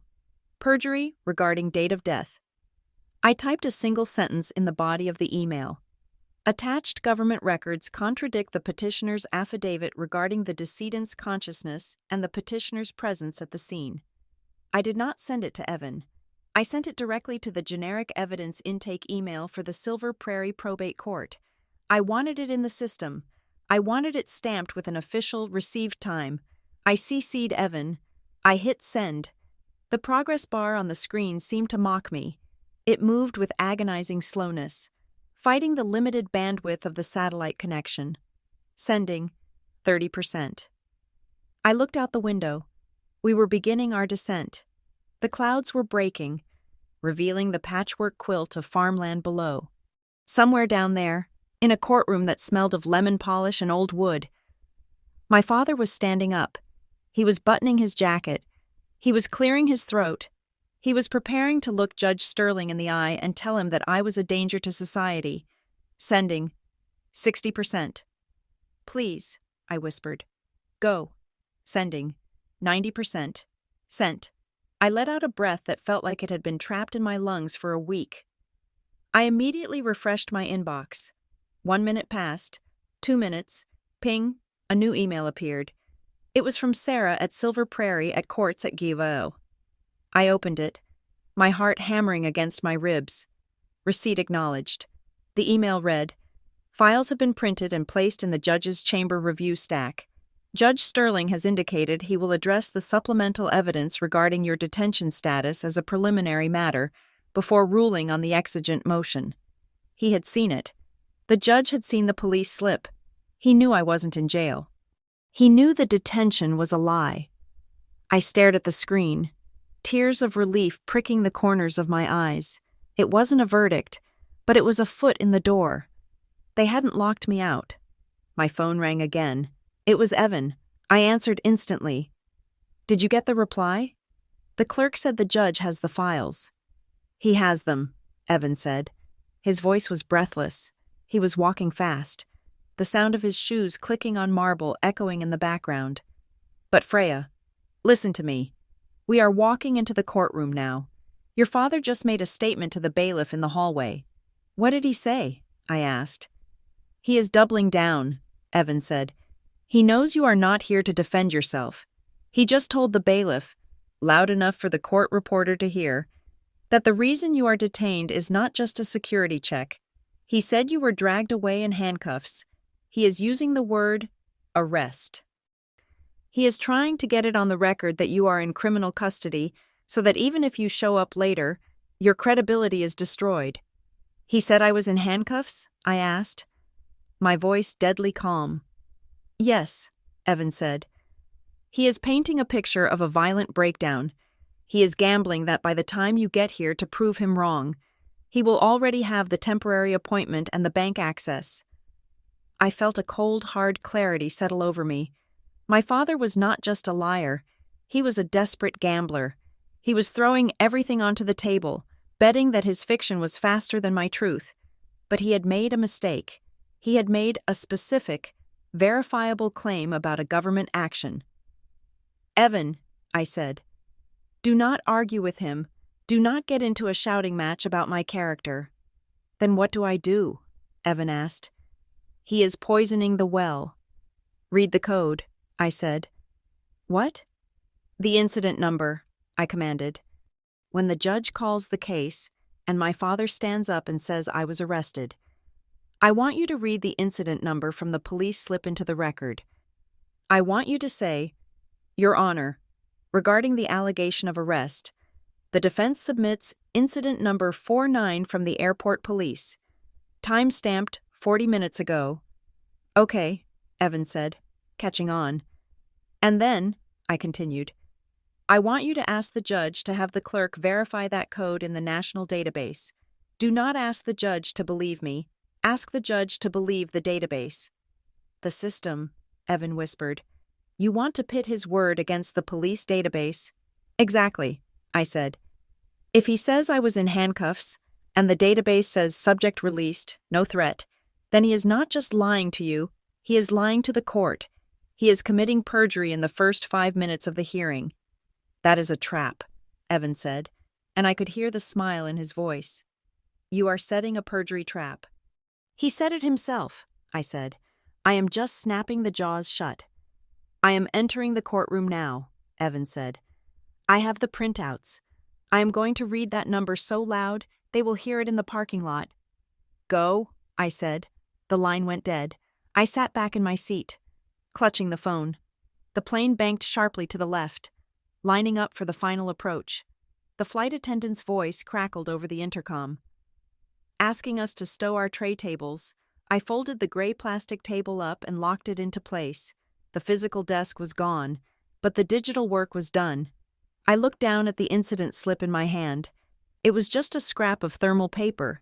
It was destined to fade in a few months, but right now, it was the heaviest thing in the world. My father had tried to use the authority of the police to crush me. He had tried to use the weight of the system to make me disappear. But he had forgotten the one rule of the system he was trying to exploit. The system creates records, and records do not care who your parents are. Records do not care about tears or concern or family privacy. Records only care about what happened. I wasn't just bringing an argument to the court. I was bringing a mirror. And when Evan read that number into the record, my father was going to have to look into that mirror and see exactly what he was. A man who had lied one time too many. It wasn't a victory, not yet. The money was still at risk. The will was still contested. But as the landing gear deployed with a mechanical groan beneath my feet, I knew one thing for sure. I had leverage. For the first time in my life, I wasn't the little girl waiting for permission to speak. I was the evidence, and evidence speaks for itself. The connection on the phone was imperfect. It hissed with the static of a satellite signal beaming down from 30,000 feet. But through that electronic haze, I heard the heavy, wooden sound of a door closing. Then, the distinct clack, clack, clack of hard-soled shoes on a marble floor. I am putting you on the table. Freya, Evan whispered. Do not speak until I signal. Just listen. There was a fumbling sound, a scratch of plastic against wood. And then the audio quality shifted. It became cavernous. I was no longer listening to a phone held against an ear. I was listening to the ambient room tone of the Silver Prairie County Probate Court. I heard the rustle of suits, the nervous coughing of spectators, and the low murmur of opposing counsel. It sounded like a theater before the curtain rises, a mix of anticipation and dread. All rise, a bailiff's voice boomed, sounding distant but clear. The Honorable Judge Sterling presiding. I heard the collective shuffle of bodies standing up and sitting down. My heart hammered against my ribs, keeping time with the turbulence of the plane. I was miles above the earth, yet my entire fate was currently resting on a mahogany table in a room I could not see. We are here on an emergency matter regarding the estate of Arthur Holloway. The judge's voice cut through the air. He sounded old, tired, and completely devoid of patience. Case number 24-909. I see we have a motion to proceed in absentia and a petition for immediate temporary letters of administration filed by the petitioners, Thomas and Martha Hughes. Good morning, Your Honor. A slick, polished voice answered. That had to be their lawyer. I did not know his name, but he sounded expensive. He sounded like the kind of man who charged $600 an hour to destroy families. We are moving efficiently this morning due to the urgent nature of the assets and the unfortunate incapacity of the primary beneficiary. Incapacity, the judge repeated. The word hung in the air. That is a strong word. Counselor, your motion states that Ms. Hughes is currently detained by law enforcement. It implies she is in a holding cell. That is correct, Your Honor, the lawyer said smoothly. We received confirmation from my clients, the victim's parents, that Ms. Hughes was intercepted by airport police this morning after making specific, violent threats. She was removed from the security line in handcuffs. Given her instability, we believe she is unable to fulfill her duties, and for the safety of the estate, my clients are stepping up. I gripped the armrest of my seat. Handcuffs. They had actually said it. They had painted a picture of me being dragged away like a criminal. Handcuffs, the judge said again. His tone was unreadable. And you are certain of this? My clients are the girl's parents, Your Honor, the lawyer said, his voice dripping with faux sympathy. They are devastated, but they saw it happen. They are the ones who had to make the difficult call to report her. I see, the judge said. Mr. Mercer, you represent the decedent's interests? I do. Your Honor. Evan's voice rang out. It was rougher, less polished, but it had the weight of a sledgehammer. And I also represent Ms. Hughes, who is not in handcuffs, not in a cell, and not unstable. In fact, if it pleases the court, I have just forwarded 3 documents to your clerk via email, which directly contradict the filing before you. There was a pause, a long, agonizing silence. I could hear the sound of paper being shuffled. I imagined the clerk handing the printouts to the judge. I imagined my father's face as he watched the judge put on his reading glasses. What is this? The judge asked. He was reading. I held my breath. That, Your Honor, Evan said, is incident report number 49 from the airport police, generated less than 1 hour ago, as you can see in the status column. It reads, subject cleared. No threat found. Released to fly. It is date-stamped 6:22 in the morning. The silence in the courtroom deepened. It was no longer the silence of anticipation. It was the silence of a trap snapping shut. Released, the judge read aloud. He sounded confused, then angry.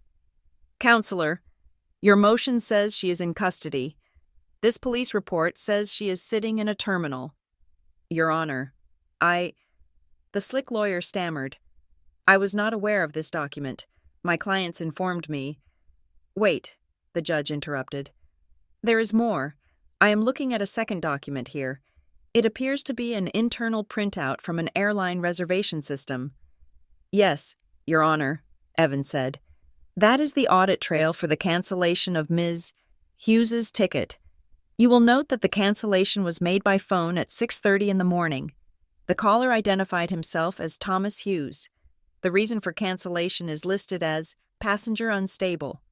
So let me get this straight, the judge said. His voice was dropping in volume, which was terrifying. A shouting judge is venting. A whispering judge is hunting. The father calls the police to report a threat. The police clear her. 10 minutes later, the father calls the airline to cancel her ticket so she cannot travel. And then, 20 minutes after that, you file a motion in my court claiming she is missing because she was arrested. Your Honor, my clients were acting out of concern. The lawyer tried to pivot. Ms. Hughes has a history of emotional volatility. They were trying to prevent a scene. They truly believed she was dangerous. It was a chaotic morning. Stop, the judge snapped. The sound was like a whip crack. Do not use the word concern, and do not diagnose the respondent in my courtroom. You are not a psychiatrist, and neither are your clients. We submitted the motion in good faith based on the information we had at the time, the lawyer insisted, but his voice was thinning out. He was retreating. Information from whom? The judge asked. From the petitioners, Your Honor. So, the information came from the very people who stand to gain control of the bank accounts if this motion is granted, the judge said. Mr. Mercer, where is your client right now? She is on Flight 412, Your Honor, Evans said. She is currently at 30,000 feet, utilizing the aircraft's Wi-Fi to send us this evidence, and she is on the line right now. On the line? The judge asked. Yes, Your Honor. The phone on the table. Ms. Hughes? The judge's voice was directed at the speakerphone. It was loud and commanding. I took a deep breath. The man next to me on the plane was staring, but I did not care. I leaned into my phone, shielding the microphone with my hand to block out the engine noise. I am here, Your Honor, I said. My voice was steady. It did not shake. It did not sound like the voice of a crazy woman. It sounded like the voice of a woman who was tired of being hunted. Ms. Hughes, are you in handcuffs? The judge asked. No, Your Honor. Are you in police custody? No, Your Honor. I was detained for 20 minutes based on a false report filed by my father. The officers cleared me and escorted me back to the checkpoint. I had to purchase a new ticket because my parents canceled my original one remotely. I object, the parents' lawyer shouted. That is speculation. Overruled, the judge roared. Sit down, counselor. I am looking at a timeline that is as straight as a ruler. Police report, airline cancellation, court filing, it is a straight line. And it points directly to an attempt to manipulate the schedule of this court. Ms. Hughes, the judge continued, his voice softer now when addressing me. Do you wish to be heard regarding the appointment of the personal representative? I do, Your Honor, I said. My grandfather, Arthur Holloway, left a will naming me as his representative. I have the original documents, and I have evidence proving he was lucid when he signed them. I am asking the court not to grant any temporary powers to my parents today. If you appoint them now, even for a day, they will drain the accounts before I can land. Please do not reward them for their obstruction. There is no obstruction, Your Honor, the lawyer shouted again. My clients are grieving parents trying to manage a crisis. The only crisis here, the judge cut in, is the one manufactured to prevent the air from entering this building. I heard a heavy thud. It sounded like a file being dropped onto the bench. The motion to proceed in absentia is denied, the judge declared. His voice was final. The motion for appointment of a temporary special administrator is denied. I let out a breath, my forehead resting against the seat back in front of me. Denied. The word was beautiful. Furthermore, the judge continued, and the room went deathly quiet. I am entering a preservation order effective immediately. Mr. Vance, you are to instruct your clients that they are forbidden from contacting any financial institution connected to the Holloway estate. They are forbidden from contacting the airline. They are forbidden from contacting the police regarding Ms. Hughes unless there is an imminent physical threat observed by a neutral third party. Understood, Your Honor, the lawyer mumbled. And Mr. Vance, the judge added, I want to be very clear. I am looking at an airline note that says, your client impersonated a passenger to cancel a contract. That is fraud. I am looking at a police report that suggests a misuse of emergency services. That is a crime. Your Honor, your clients are skating on the edge of a cliff, the judge warned. I am marking these exhibits, the police slip, the airline note, and the text messages, as court exhibits A, B, and C.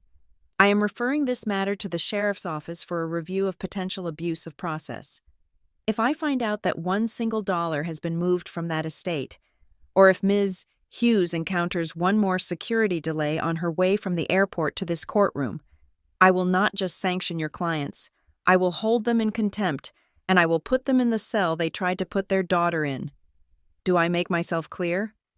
Yes, Your Honor, the lawyer whispered. We are in recess until 10:30, the judge said. I expect Ms. Hughes to be present, and I expect her parents to be seated and silent. Bang! The gavel came down. It sounded like a gunshot ending the war. Thank you, Your Honor, Evans said. I heard the scraping of chairs. I heard the murmur of the crowd rising again. But this time, the tone was different. It wasn't the hush of anticipation. It was the buzz of scandal. Evan picked up the phone. Freya? I heard, I said. I was shaking. The adrenaline crash was hitting me hard. You got them, Evan said. You didn't just stop them. You broke their credibility. The judge is furious. He referred it to the sheriff. They are going to be waiting for me, I said. When I land, they know I'm coming now. Let them wait, Evan said. The sheriff is watching now. If they so much as look at you wrong, they go to jail. I will see you at 10:30. Evan, I said. Drive safe, he said. And Freya? Yeah? Good work on the police code. That was the nail in the coffin. I hung up the phone. I sat back in the narrow seat, surrounded by strangers. The plane began to bank for the final approach. The fasten seatbelt sign dinged. I looked at the window. The ground was rushing up to meet me. I had won the air war. I had won the procedural skirmish, but the real battle was still waiting on the ground. My parents were cornered animals now. The judge had threatened them with jail. They had nothing left to lose, and people with nothing left to lose are the most dangerous people in the world. I checked the time. 8:45. I had 1 hour and 45 minutes to deplane, get a car, drive 30 miles, and walk into that courtroom to face the people who had given me life and then tried to take it away. I tightened my seatbelt. "Ladies and gentlemen," the pilot's voice came over the speaker. "We are on final approach. Please put your tray tables up and your seatbacks in the upright position." I did as I was told. I sat up straight. I was ready to land. The wheels of the plane slammed onto the tarmac of the regional airport with a violence that rattled my teeth. But I did not flinch. I was too tired to flinch. The adrenaline that had fueled my war in the sky, the frantic emails, the call to the courtroom, the evidence gathering, had burned off hours ago, leaving behind a hollow, aching exhaustion. It was 11:30 at night. The flight, which was supposed to get me here by morning, had turned into a logistical nightmare of diverted routings and weather delays in the mountain pass. I had spent the entire day in airports, glued to my phone, listening to Evan relay the play-by-play of what was happening in the courtroom I couldn't reach. The good news was that we had survived the morning. Judge Sterling, true to his word, had denied my parents' motion for immediate control. He had seen the evidence I emailed, the police slip, the airline cancellation log, and he had pushed the full hearing to 8 o'clock tomorrow morning. He wanted me there in person. He wanted to look me in the eye. But as I walked down the jet bridge, dragging my feet, the folder of documents clutched to my chest like a life preserver. I knew the battle wasn't over. It had just shifted ground. The terminal was quiet, bathed in the sickly yellow glow of sodium lights. Most of the shops were closed, their metal grates pulled down and locked. The janitorial staff pushed wide mops across the terrazzo floor, the rhythmic swishing sound the only noise in the empty corridor. I headed toward baggage claim, not because I had checked a bag. I hadn't trusted the airline with anything, but because it was the only exit. As I descended the escalator, I saw them. They were standing near the carousel, illuminated by the harsh overhead lights. My father, Thomas, was wearing a charcoal suit that looked impeccable even at midnight. My mother, Martha, stood next to him in a beige trench coat, her hands clasped tightly in front of her. They did not look like grieving parents waiting to embrace their daughter. They looked like corporate fixers waiting to liquidate a failed asset. They saw me coming. I saw my mother's eyes flick to the folder in my arms, then up to my face. There was no warmth, no relief that I had arrived safely, just a cold, calculating assessment of my physical state. They were looking for cracks. They were looking for the instability they had promised the judge. I gripped the handrail of the escalator. Don't run. I told myself, don't shout, don't give them a single frame of footage they can use. I reached the bottom floor and walked toward the exit doors. I had to pass them. There was no other way. I didn't stop. I didn't slow down. I kept my eyes fixed on the sliding glass doors that led to the parking lot. "Freya," my father said. His voice was low, resonant, the voice he used when he was trying to close a difficult client. "You look tired." I didn't answer. I kept walking. "We are just trying to help you," my mother added, her voice pitching up slightly. "You are making a mistake, honey. This is too much for you. You are going to break down." I stopped then. I couldn't help it. I turned to face them, keeping a safe distance of about 10 feet. "I am not the one who called the police on my own daughter," I said. My voice was raspy from the dry airplane air, but it was steady. "And I am not the one who is going to have to explain to the sheriff why they impersonated a passenger." My father's jaw tightened. For a second, the mask slipped, and I saw the pure, unadulterated rage beneath. But he regained control instantly. He nodded to someone behind me. I heard footsteps approaching from my left, fast, purposeful steps. I turned. A man I didn't know, short, balding, wearing a nondescript windbreaker, was walking straight at me. He wasn't looking at my eyes. He was looking at my hands. He thrust a stack of folded papers toward me. "Freya Hughes?" he asked. It wasn't a question. "Yes," I said, stepping back instinctively. "You have been served," he said. He didn't wait for me to take them. He jammed the papers into the crook of my arm, right on top of my evidence folder. "What is this?" I asked. "Emergency motion for protective order," the man recited in a bored monotone. "Petitioner's request to limit respondents' access to sensitive financial documents and potential witnesses due to documented history of agitation and paranoia." I looked at the papers. Restraining order, motion to seal. I looked back at my parents. They were watching me with a predatory stillness. They were waiting for me to scream.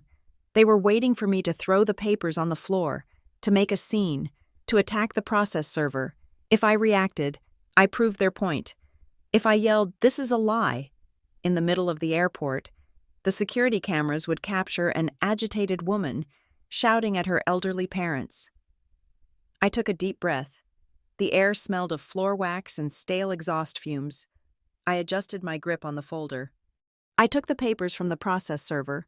I didn't crumble them. I didn't tear them. "Do you have a pen?" I asked the man. He blinked, surprised. Yeah." He patted his pocket and handed me a cheap ballpoint pen. I walked over to a nearby trash can, not to throw the papers away, but to use the flat plastic lid as a desk. I flipped to the receipt of service page. I signed my name. I dated it. I added the time, 11:45 p.m. I walked back and handed the receipt to the man. "Thank you," I said clearly. "I am accepting these documents as evidence of continued harassment and witness intimidation." My father's eyes narrowed. He hadn't expected that.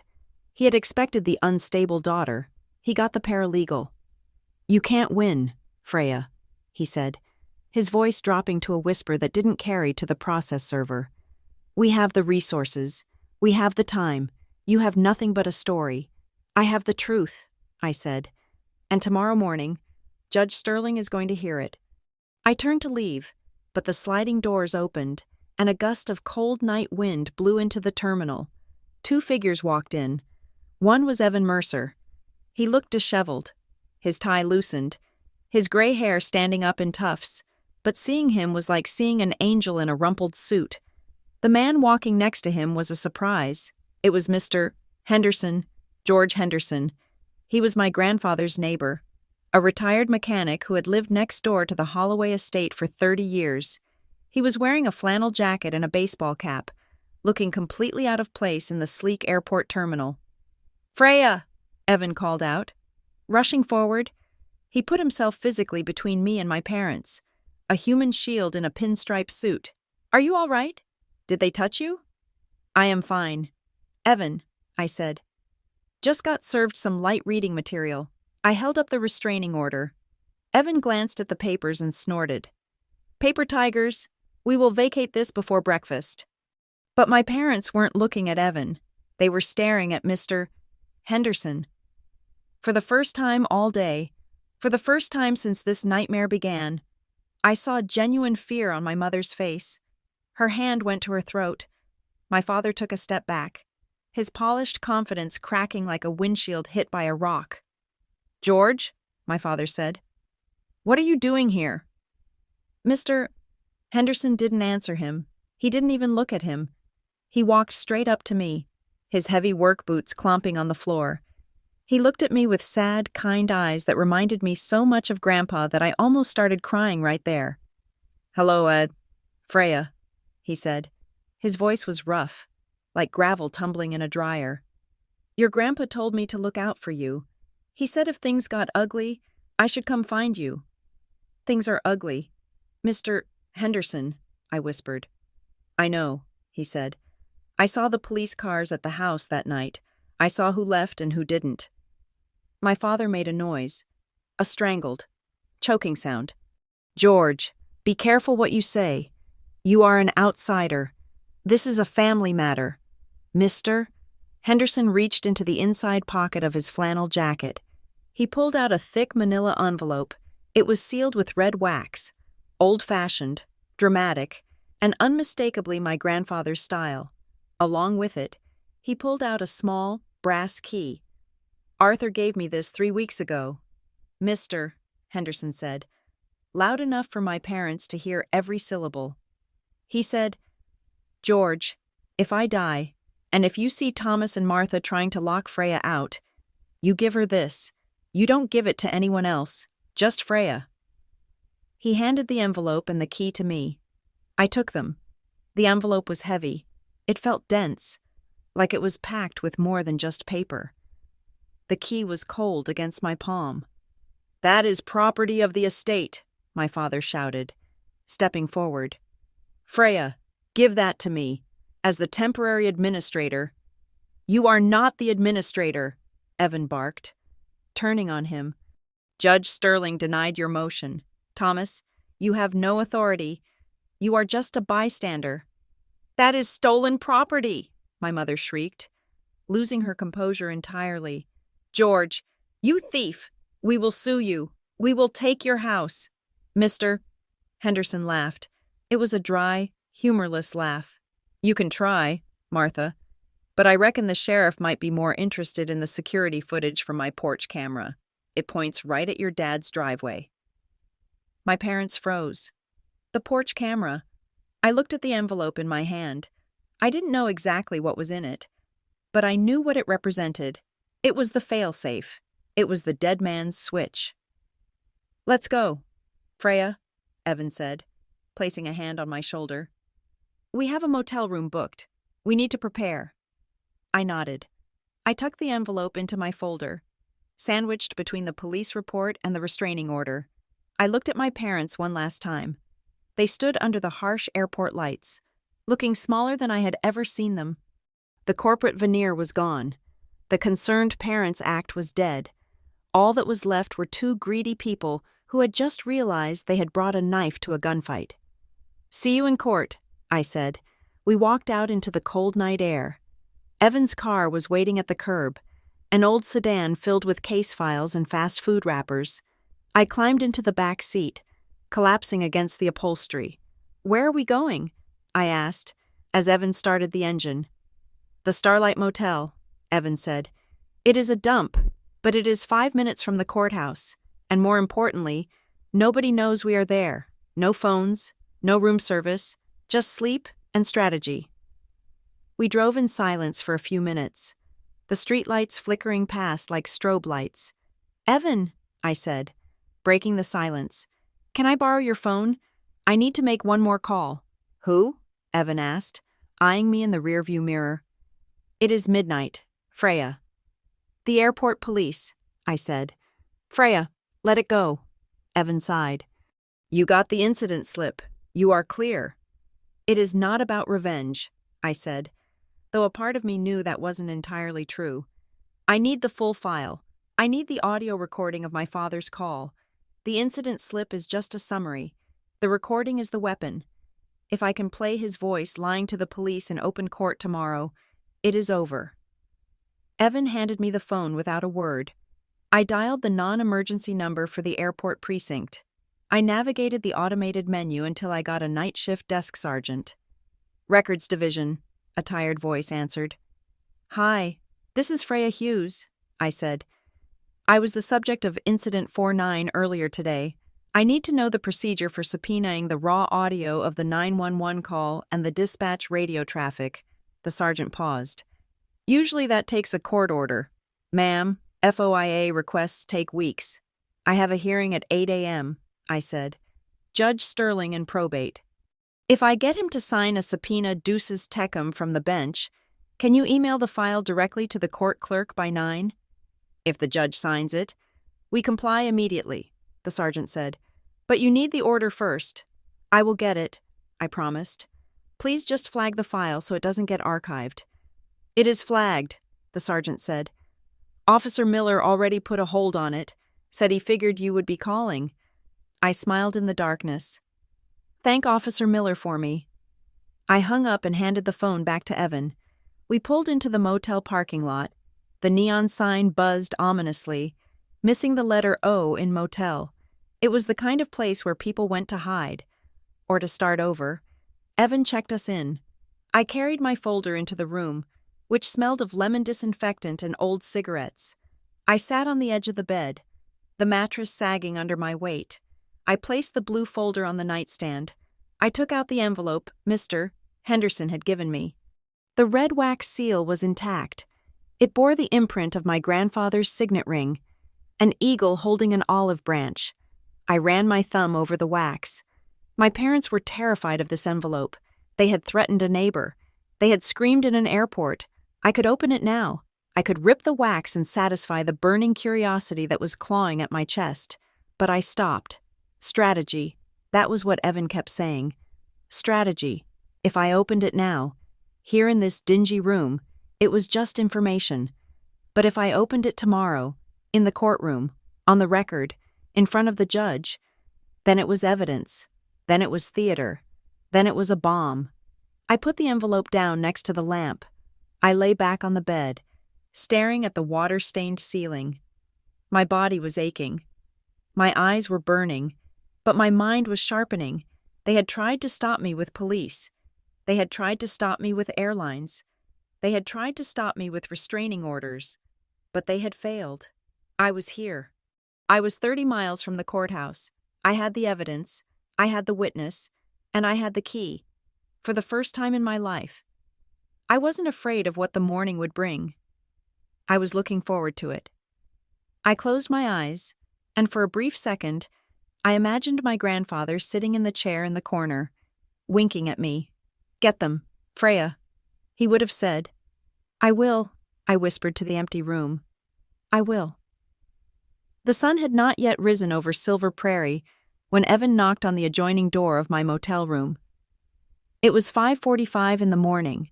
The room was cold, the kind of damp chill that settles into cheap carpet and never leaves.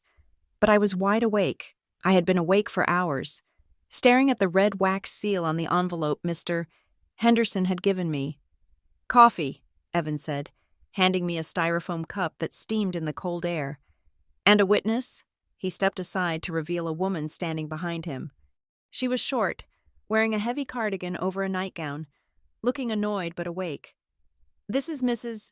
Alvarez," Evan explained. "She manages the motel. She is a notary public. I woke her up, paid her $50, and told her we needed an impartial set of eyes." Mrs. Alvarez grunted, clutching her own mug. "You said it was legal business. I do not do anything illegal." "Strictly procedural," I said, motioning them toward the wobbly round table by the window. "I need you to verify that this envelope is sealed, and I need you to witness me opening it." Mrs. Alvarez leaned in, squinting at the envelope. She ran a finger over the red wax. "It is sealed tight," she confirmed. "Signet ring impression. No tears in the paper." "Okay," I said. "Here we go." I picked up a plastic knife from the motel coffee tray. My hands were steady. The fear from yesterday had calcified into a cold, hard purpose. I slid the knife under the flap and cracked the wax. It made a sharp snap sound, like a dry bone breaking. I pulled out the contents. There were 2 items, a single sheet of yellow legal paper, covered in the shaky, angular handwriting I knew better than my own, and a small, heavy index card with a bank logo taped to it. I unfolded the letter first. "My dearest Freya." It began. I felt a lump form in my throat, but I swallowed it down. This was evidence. I had to read it like a lawyer, not a granddaughter. "If you are reading this, then my suspicions were correct. Thomas and Martha have tried to interfere with your inheritance. I know my son well. He sees my death not as a loss, but as a liquidity event. He will try to stop you. He will try to say I was not in my right mind. He will try to keep you from the room where the decisions are made." I looked up at Evan. "He knew," I whispered. "He predicted the whole thing." I read on. "I have instructed George to give you this only if they make a move against you. If they have, take this letter to the judge. Tell him that Arthur Holloway was of sound mind and body, and that he anticipated this betrayal. Tell him that any attempt to delay you is proof of their guilt. Regarding the estate, the will they have seen is the copy, the original codicil. the one I signed 3 weeks ago stripping them of the executorship and naming you, is not in the house. I knew they would search the safe. I knew they would shred it. The original is in safe deposit box number 404 at First National Bank on Main Street. The key is taped to the enclosed card. I looked at the index card. Taped to the center was a small, silver key. Box 404, Evan said, a slow smile spreading across his tired face. Error 404, file not found. Grandpa had a sense of humor, I said. This changes everything, Evan said, pacing the small room. We do not just have a claim anymore. We have the location of the Holy Grail, but we have a problem. The bank does not open until 9. The hearing is at 8. We ask the judge for a preservation order, I said, thinking fast. We tell him the original will is in that box. We ask him to send a sheriff's deputy to the bank to secure the box until we can get there. Better, Evan said. We ask him to order the bank manager to bring the box to the court. We make the courtroom the opening site. That way, my parents cannot claim we tampered with it. Smart, I said. Process is protection. Mrs. Alvarez signed a quick affidavit stating she witnessed the opening of the envelope and the retrieval of the key. Evan stamped it with his portable notary seal. We had our chain of custody. I picked up my phone to check for updates. There was an email from the Airport Police Records Division. The night sergeant had come through. Subject: requested CAD logs. Incident 49. I opened the attachment. It was the raw computer-aided dispatch log from the 911 call the night Grandpa died. I had seen the summary before, but this was the detailed breakdown. Second by second. I scrolled through the timestamps, looking for anything we had missed. 3:14 a.m. Call initiated by Arthur Holloway. 3:20 a.m. Paramedics dispatched. 3:22 a.m. Unit 4 arrives on scene. I stopped. My eyes narrowed at a line of text in the unit notes column that I had glossed over in my rush on the plane. 3:25 a.m. Unit 4 requests police assistance for crowd control. Subject on scene interfering with patient assessment. Interfering. I scrolled down to the officer's notes who responded to that request. 3:30 a.m. Officer arriving. Subject identified as Thomas Hughes, son of patient. Subject advised to step back. Subject states patient is confused and does not need transport. Subject attempting to countermand patient's request for ambulance. My blood ran cold. Evan, I said, look at this. He leaned over my shoulder. He read the screen, and his face went pale. He was there, Evan whispered. He was there before the ambulance arrived, and he tried to send them away. He testified in his affidavit that he arrived at 4:30. After the hospital called him, I said. He lied about the time, but this is worse than perjury. Evan, he tried to tell the paramedics that Grandpa did not need help. That is reckless endangerment, Evan said.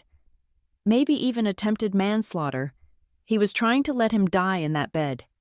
And when that failed, I said, connecting the dots. He spent the next week trying to convince everyone I was the one who manipulated Grandpa. He was projecting. He was accusing me of the exact thing he was doing. I took a screenshot of the log. This was the final nail. My father wasn't just a greedy heir. He was a predator who had been caught mid-hunt. My phone buzzed again. An incoming email from a generic address. Customer Service Global Air, comma. It was the response to the request I had bullied the desk agent into filing. Dear Ms. Hughes, regarding your inquiry about the cancellation of record locator XYZ, we can confirm that the caller successfully authenticated by answering the following security questions. Mother's maiden name and date of birth.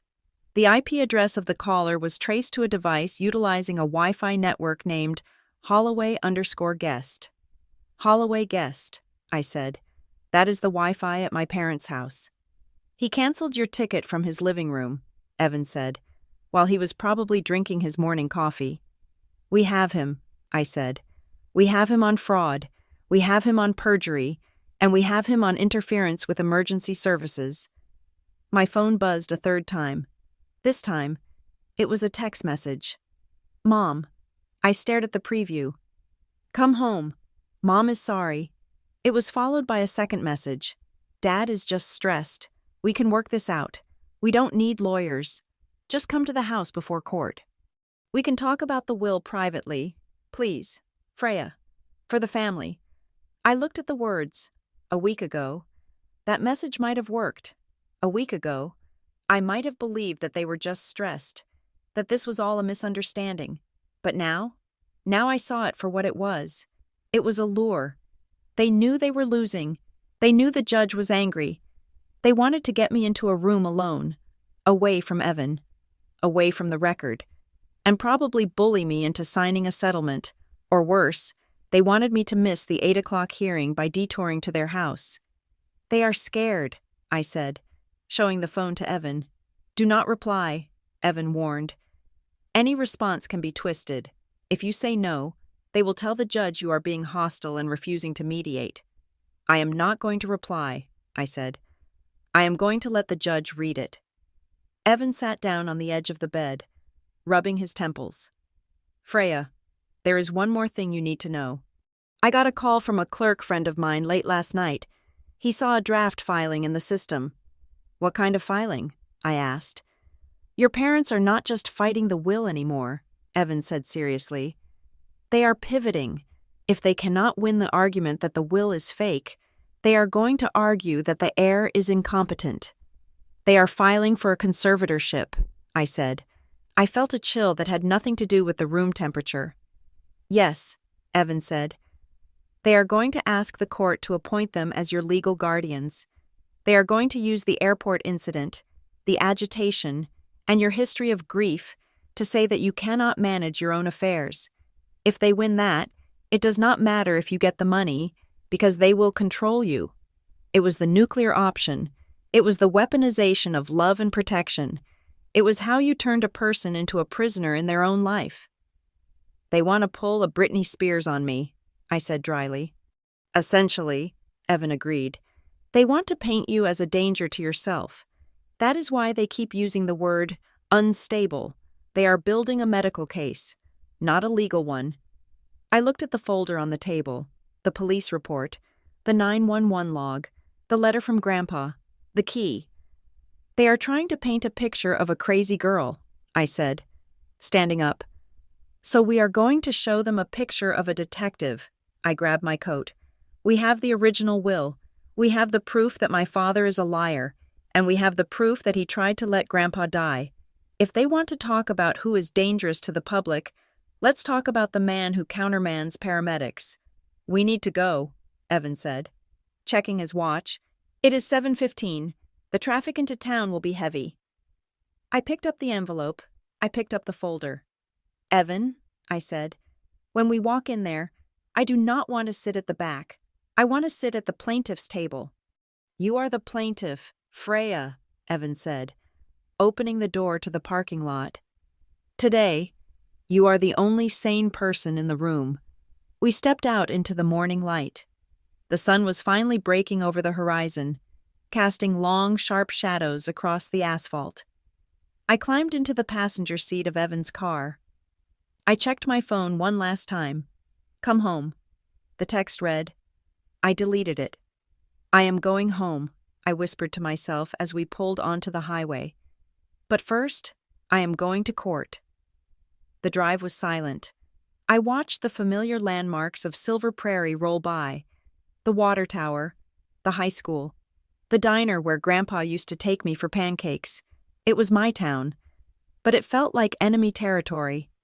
As the courthouse came into view, a massive limestone building with pillars that looked like teeth, I felt a surge of nerves, but then I touched the pocket of my coat.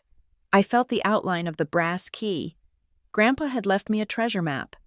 My parents thought they were fighting a war over money.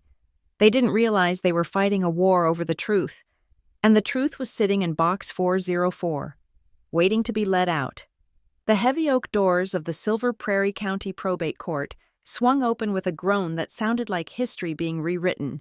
I walked through them, not behind Evan Mercer, but right beside him. My steps were silent on the carpeted aisle, but they felt heavier than the steps I had taken in the airport terminal. I was holding the blue folder against my chest, and inside it, the envelope from Mr. Henderson and the fresh documents from the safety deposit box were burning a hole through the cardboard. I did not look at the gallery. I did not look at the few curious locals who had come to watch the drama of the Holloway fortune unfold. My eyes were fixed on the two people sitting at the petitioner's table on the right. My parents. They were huddled with their lawyer, a man whose expensive suit looked suddenly ill-fitting under the harsh fluorescent lights of the courtroom. My father, Thomas, looked up as I entered. For a second, his eyes widened, a flicker of genuine shock that I was actually physically present. He had thrown police, airlines, and process servers at me, yet here I was, walking toward the plaintiff's table at 8 o'clock sharp. My mother, Martha, did not look at me. She stared at her hands, which were twisting a tissue into a tight, white rope. "All rise," the bailiff bellowed. Judge Sterling entered. He was a man of small stature but immense gravity. He took his seat on the bench, adjusted his glasses, and looked down at the courtroom with the expression of a teacher who had caught the entire class cheating. "Be seated," he commanded. He opened the file in front of him. It was thick. I knew that the top documents were the emails I had sent from the plane. "We are here to address the emergency motion regarding the estate of Arthur Holloway," Judge Sterling began, his voice dry and crisp. "And specifically, the motion filed by the petitioners to proceed without the primary beneficiary, Ms. Hughes, due to her alleged incarceration and incapacity." He looked over his spectacles at my father. "I see Ms. Hughes is present," the judge said, "which suggests that the reports of her imprisonment were, shall we say, premature." My parents' lawyer stood up, buttoning his jacket nervously. "Your Honor, we are relieved to see Ms. Hughes. We were operating on information that she was in custody. We are happy to proceed with the standard hearing." "Sit down, Counselor," Judge Sterling snapped. "We are not going to proceed until we clarify the timeline of this morning. I do not take kindly to emergency motions being used as a tactic to ambush an heir." The judge turned to Evan. "Mr. Mercer, you may present your argument regarding the decedent's intent." Evan stood up. He did not use a microphone. He did not need one. "Your Honor," Evan said, placing the blue folder on the table. "The petitioners have spent the last week arguing two things. First, that Arthur Holloway was incompetent when he signed the codicil disinheriting them, and second, that my client, Freya Hughes, is mentally unstable and unfit to administer the estate." Evan opened the folder. He took out the yellow legal paper, the letter I had unsealed in the motel room just 2 hours ago. "This morning, pursuant to a court order we obtained at 7:30 a.m., we opened safe deposit box 404 at First National Bank. Inside, we found the original wet ink codicil, but we also found this." Evan held up the letter. "This is a handwritten letter from the decedent, dated 3 weeks prior to his death. I would like to read a portion into the record." "Proceed," the judge said. My father shifted in his seat. He knew exactly what that handwriting looked like. Evan cleared his throat. Arthur writes, "I am writing this because I know my son. When I am gone, Thomas will try to stop Freya. He will tell everyone she is crazy. He will try to use the courts to lock her out, just as he tried to lock me out of my own business. If you are reading this, Judge, it means he has already started. Please consider any attempt to delay Freya's presence as proof of his guilt." The room went dead silent. It was a voice from the grave, predicting the exact events of the last 24 hours. "That is a forgery," my father blurted out, half standing. "My father never wrote that. She wrote it. She is an artist. She can mimic handwriting." "Sit down, Mr. Hughes," the judge roared, "or I will have you removed." My father sank back into his chair, his face a blotchy red. "Your Honor," Evan continued calmly, "we are not relying solely on handwriting. We are relying on behavior. The petitioners claim they are acting out of concern for safety, but I submit to the court that their actions today were a coordinated attack." Evan picked up the next piece of paper. It was the email from the airport police. At 6:10 this morning, a call was placed to the airport police reporting my client as a terrorist threat. The caller was Thomas Hughes. Evan picked up a second paper. At 6:30 this morning, a call was placed to the airline canceling my client's ticket.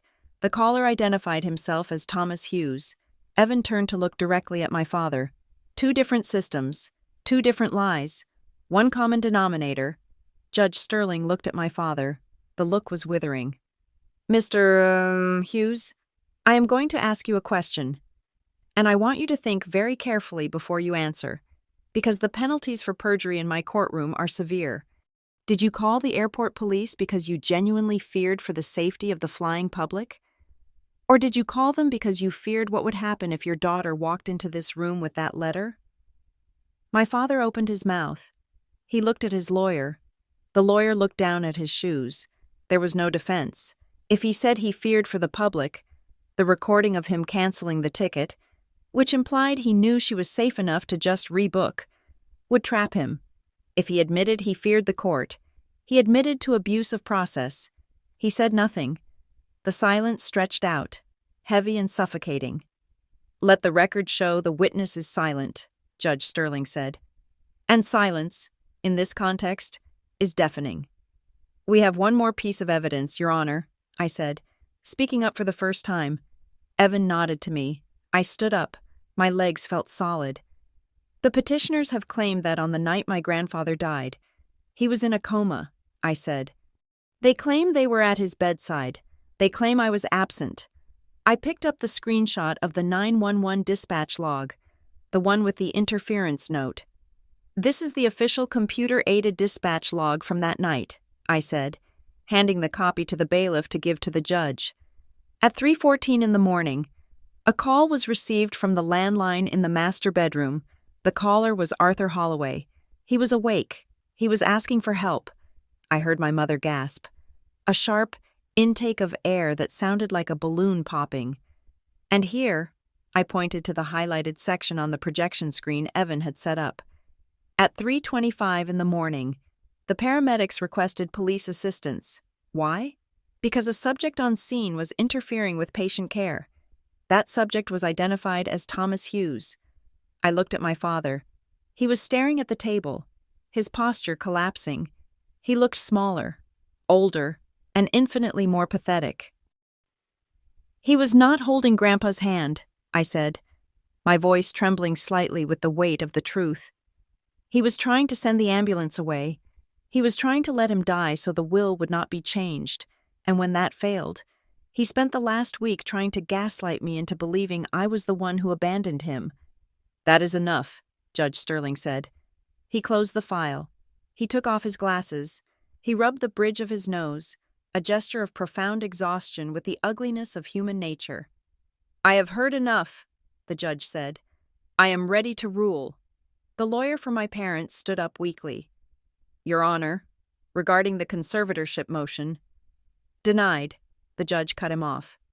With prejudice, there is absolutely no evidence that Ms. Hughes is unstable. The only instability I see in this courtroom is the moral instability of the petitioners. The judge picked up his pen. I am accepting the codicil found in the safety deposit box as the true and last will of Arthur Holloway. It clearly revokes all prior appointments and names Freya Hughes as the sole beneficiary.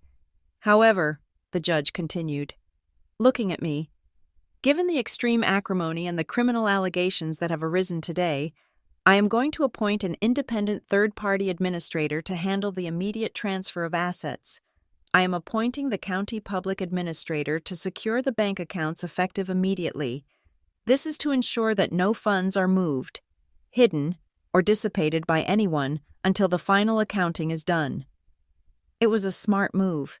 It protected the money from my father's sticky fingers instantly. Furthermore, the judge said, his voice hardening, I am referring the transcripts of this hearing, along with Exhibits A through D, the police report, the airline log, and the 911 dispatch record, to the district attorney's office for an investigation into perjury, filing a false police report, and interference with emergency services. My mother put her face in her hands and began to sob. Real sobs this time, the sound of consequences finally arriving.